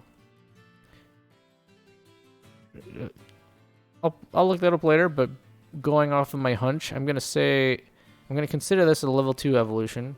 So that means I get to use a crowbar. In which case, it is a living thing, but it's really fast, so the issue would be trying to catch it again. So I'm gonna say no. I don't think I can kill this thing with a crowbar. Seems to be the Winged King mentioned in old expedition journal said to split the land with its bare fists. This Pokemon resembles Cyclizar, but is far burlier and more ferocious. Nothing is known about its ecology or other features. And then here's the other future one that floats. Electric Dragon. It does really look cool though, but I still think I like the other one more.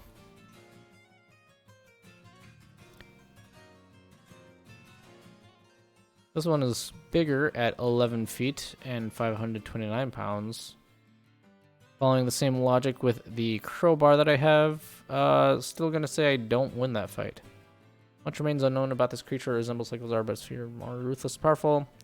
Seems to be the Iron Serpent mentioned in an old book. Iron Serpent said to have turned the land to ash with its lightning. Ooh, the 1000th Pokemon. Here we go. Tinkatink. It's a baby?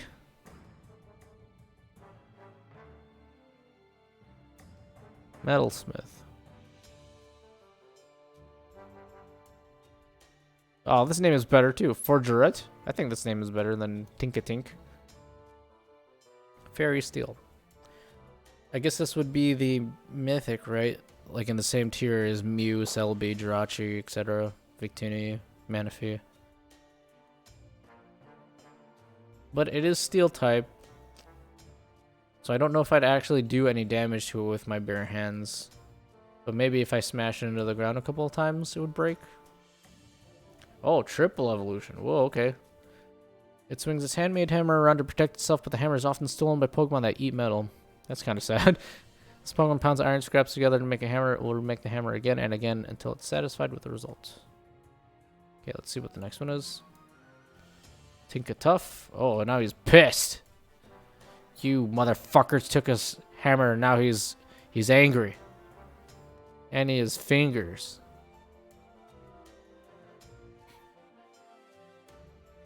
Still Fairy Steel.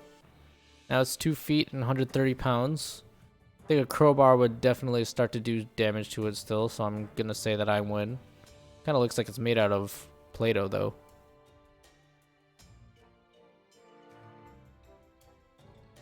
This Pokemon will attack groups of Pawniard and Bisharp, gathering metal from them in order to create a large and sturdy hammer. Pokemon make their homes in piles of scrap metal. They test the strength of each other's hammers by smashing them together. Oh, so maybe this is not a mythic, since it seems to imply that there's many of them. And I want to say mythics are like one of a kind, but I'm rusty on my Pokemon lore, so I can't really make a confident call on that.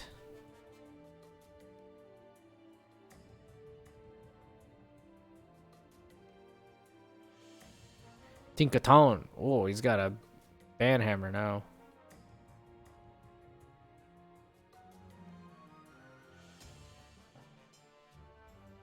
Still 2 feet tall, but I'm going to guess that most of the weight is attributed to the fact it has a big ass hammer now.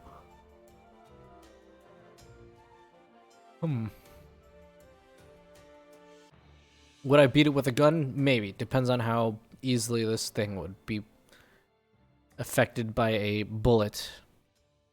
I feel like a Desert Eagle could punch a hole through that.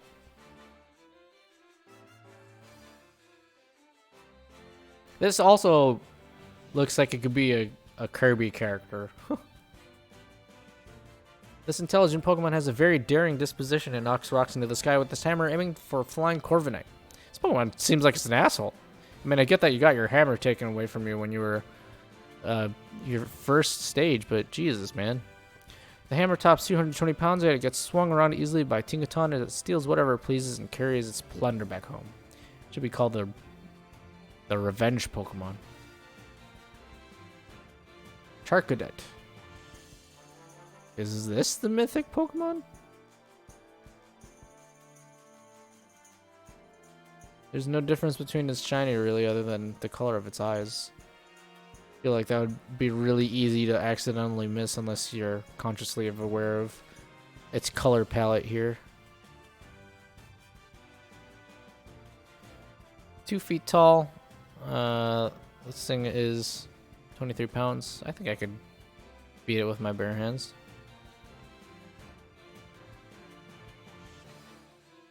Oh, this is the thing that turns into the Mega Man looking thing. They revealed this a while ago too. Burnt charcoal comes to life and became a Pokemon possessing a fiery fighting spirit. Charcadet will battle even tough opponents. Firepower increases when it fights, reaching over 1,800 degrees Fahrenheit. Okay, maybe I don't beat this thing anymore. Armor Rouge. This was the Mega Man one, right?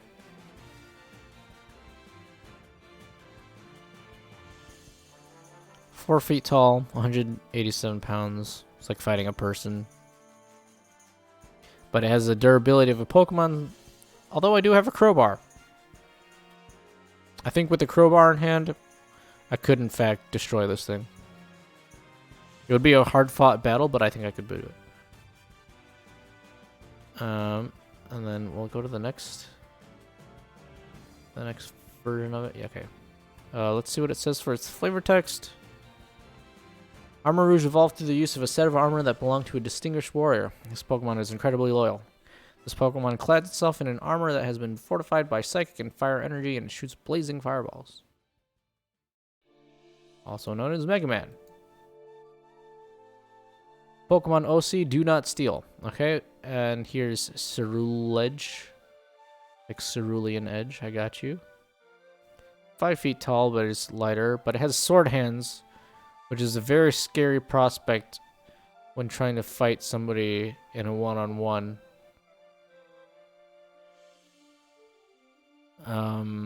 I would have to sneak attack with the crowbar in order to kill this thing before it kills me. I mean, it's got fucking knives for hands, man. Come on. The fiery blades on its arm burn fiercely with lingering resentment of a sword wielder who fell before accomplishing their goal. An old set of armor steeped in grudges caused this Pokemon's evolution. Ceruledge cuts its enemies to pieces without mercy. Damn. Seems to be a whole lot of anger involved with these Pokemon in this generation. It's a lot of negative vibes. Fire Ghost. Towed School. The hell? It's a tentacle, but its weird things, tentacles turn into legs. What the? And its its shiny form is just a black and white version that's really sad? Question mark? Wood Ear. I think it's so weird. What the hell? That's only 2 feet and 72 pounds. I could tear its stupid little legs off with my bare hands. Toad School live in muggy forests. The flaps that fall from its body are chewy and very delicious. Though it looks like a tentacool, Toad School is a completely different species. It's like maybe thin, but it can run at a speed of 30 miles an hour. That's kind of terrifying. Just to see this thing waddling at you like an old-timey cartoon. Toad School, of course. How big is it though? 6 feet, 127 pounds. With the crowbar, I think I could beat that. Look at that. You take your crowbar and you turn this up and you just jam it right up in there. Easy victory.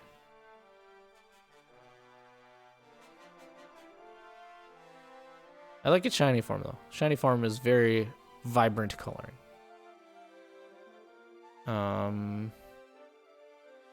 These Pokemon gather into groups and form colonies deep within forests. They absolutely hate it when strangers approach. Goals its 10 tentacles around prey and sucks out their nutrients, causing the prey pain. The folds along the rim of its head are a popular delicacy. I don't think there have ever been mentions about eating tentacool or tentacruel, so that's interesting. King Gambit. Whoa. So this is like the regional Shogun variant of this thing. I always like Palizard or whatever. I always forget what this thing's called.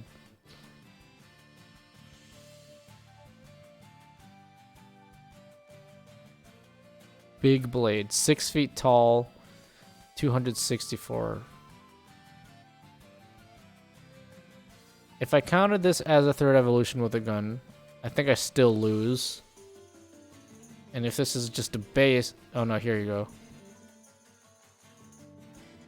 Bisharp into Canada. Defeat 3 Bisharps in group with Poniard that hold a leader's crest and level up. Interesting.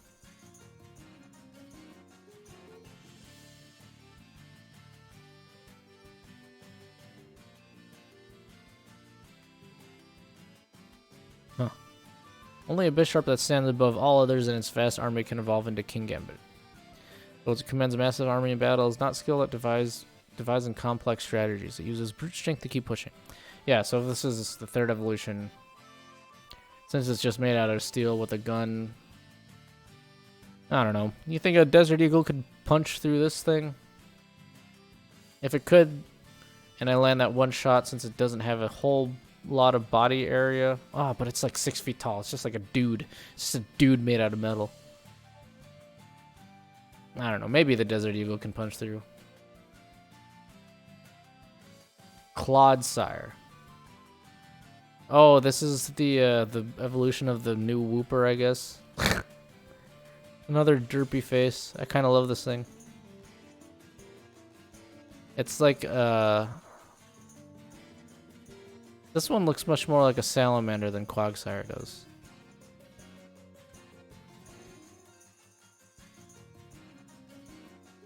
$5 feet tall, 400, almost 500 pounds. Damn. But it's just if this is the second evolution, even with a crowbar, maybe it's really heavy, but it doesn't look like it's that mobile, and I could probably give it a couple real heavy bonks with the thing. Yeah.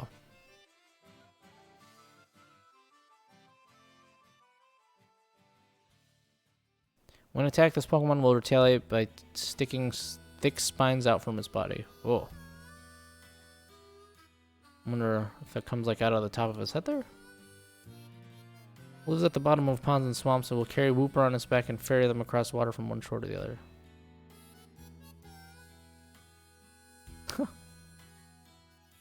Annihilate. Whoa, that is a metal sounding name.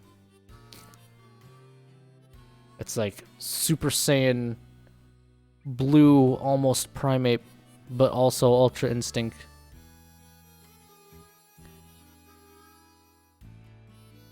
"3 feet tall, 123 pounds. I feel like as far as monkey goes, primates would be especially vicious in the world of Pokemon. Pokemon monkeys. And if I have... use race for so many times, then level up. Oh. So I guess this would be considered a third evolution. So if I get the gun, then I think I kill it. Oh, but it's ghost type. Weird. Well, it doesn't look like it has an intangible body, so I think I'd could kill it.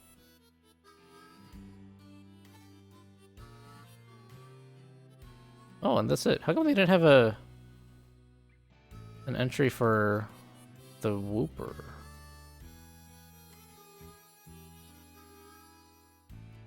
Like, it's odd to me that this is still a Wooper instead of like the weird convergent evolution thing that all the other Pokemon that look like previous Pokemon did. Huh.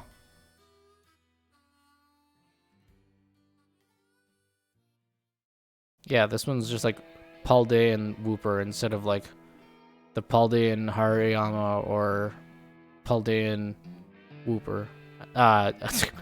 Stupid Diglett or something like that. Weird. But half this generation seems to be Pokemon that have just been different forms of previous Pokemon, which I guess isn't necessarily bad since it gives them a fresh coat of paint.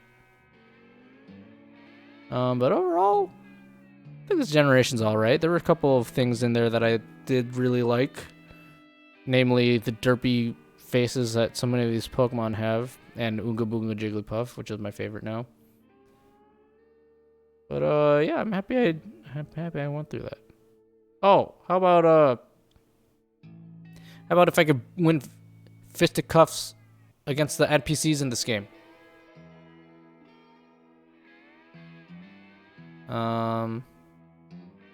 NPCs.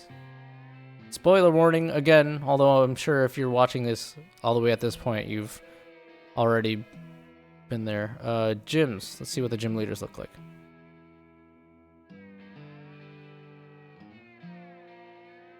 Do they have just what the gym leaders look like?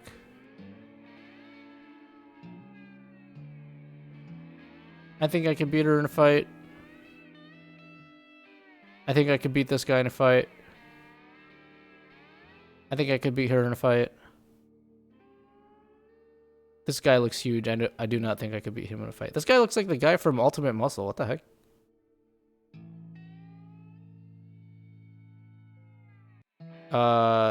Depressed salaryman could be a psychopath if I tried to fight him. But maybe. He also has very square eyebrows. Whoa. Karaoke singer. She looks like she might beat my head in with that microphone, so I don't think I could take her in a fight. Whoa, Diva. I think I could beat her in a fight. Grusha. Snowboarder. Interesting. If she doesn't beat me to death with the snowboard and it's just fist fight, I think I could beat her. Maybe. I don't know. But she's a pro snowboarder, so she's got to be really athletic.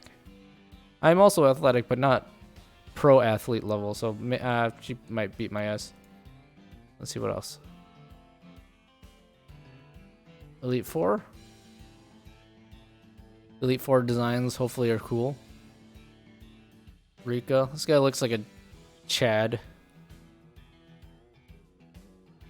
He looks cool, but can he fight? I don't know. That might be like a draw. A literal baby. Yes, I could beat a baby in a fight. I would hope.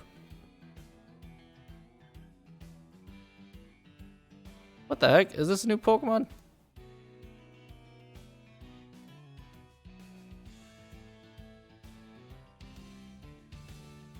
Did I skip this? Are there some that were missing from this? I don't recall looking at this thing. Whoa. Look at all these variations.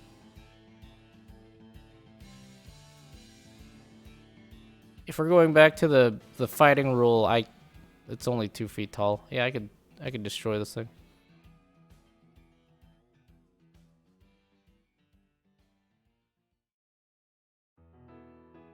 Yeah, I feel like I missed a bunch. Let me see if there's any names in here that I don't recognize right away.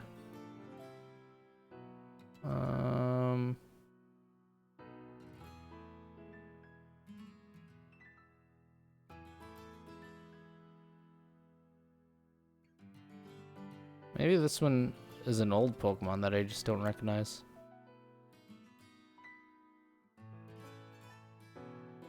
Huh. Okay, anyways, NPCs. Wait, was this a Gym Leaders? No, that was Elite Four. Oh, this guy comes back as an Elite Four member? I see. Well, if I said I could beat him the first time, I could potentially beat him a second time, unless he's hiding a gun somewhere in his coat. Hassle. Fighting him would be a big hassle. Ha ha ha. I could take him. He's old. Grita. Her hair makes her look scary, so I feel like she might be able to kill me. Are there any other NPCs?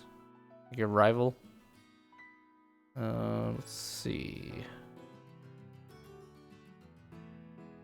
Path of Legends, Titan Pokemon.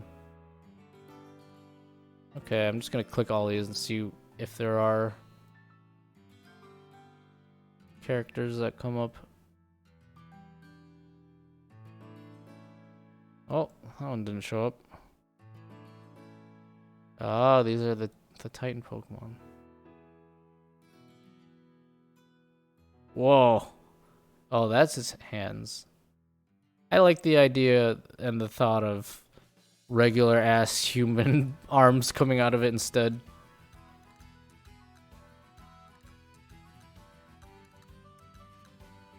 NPCs, NPCs, NPCs. Airy. She looks crazy. I don't think I could take her in a fight. The old butler types usually tend to be like hidden, strong, old person. So no, I don't think I could take him in a fight. This just looks like a regular ass person. I think I could take her in a fight.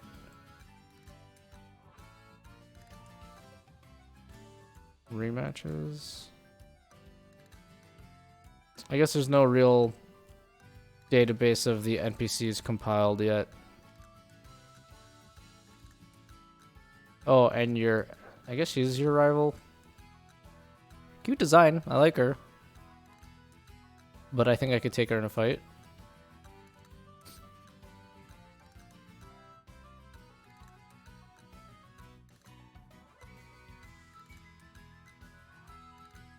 Yeah, I'm not getting a whole lot for the NPCs here. Oh, the professor. I feel like would destroy me. I want her to destroy me. What?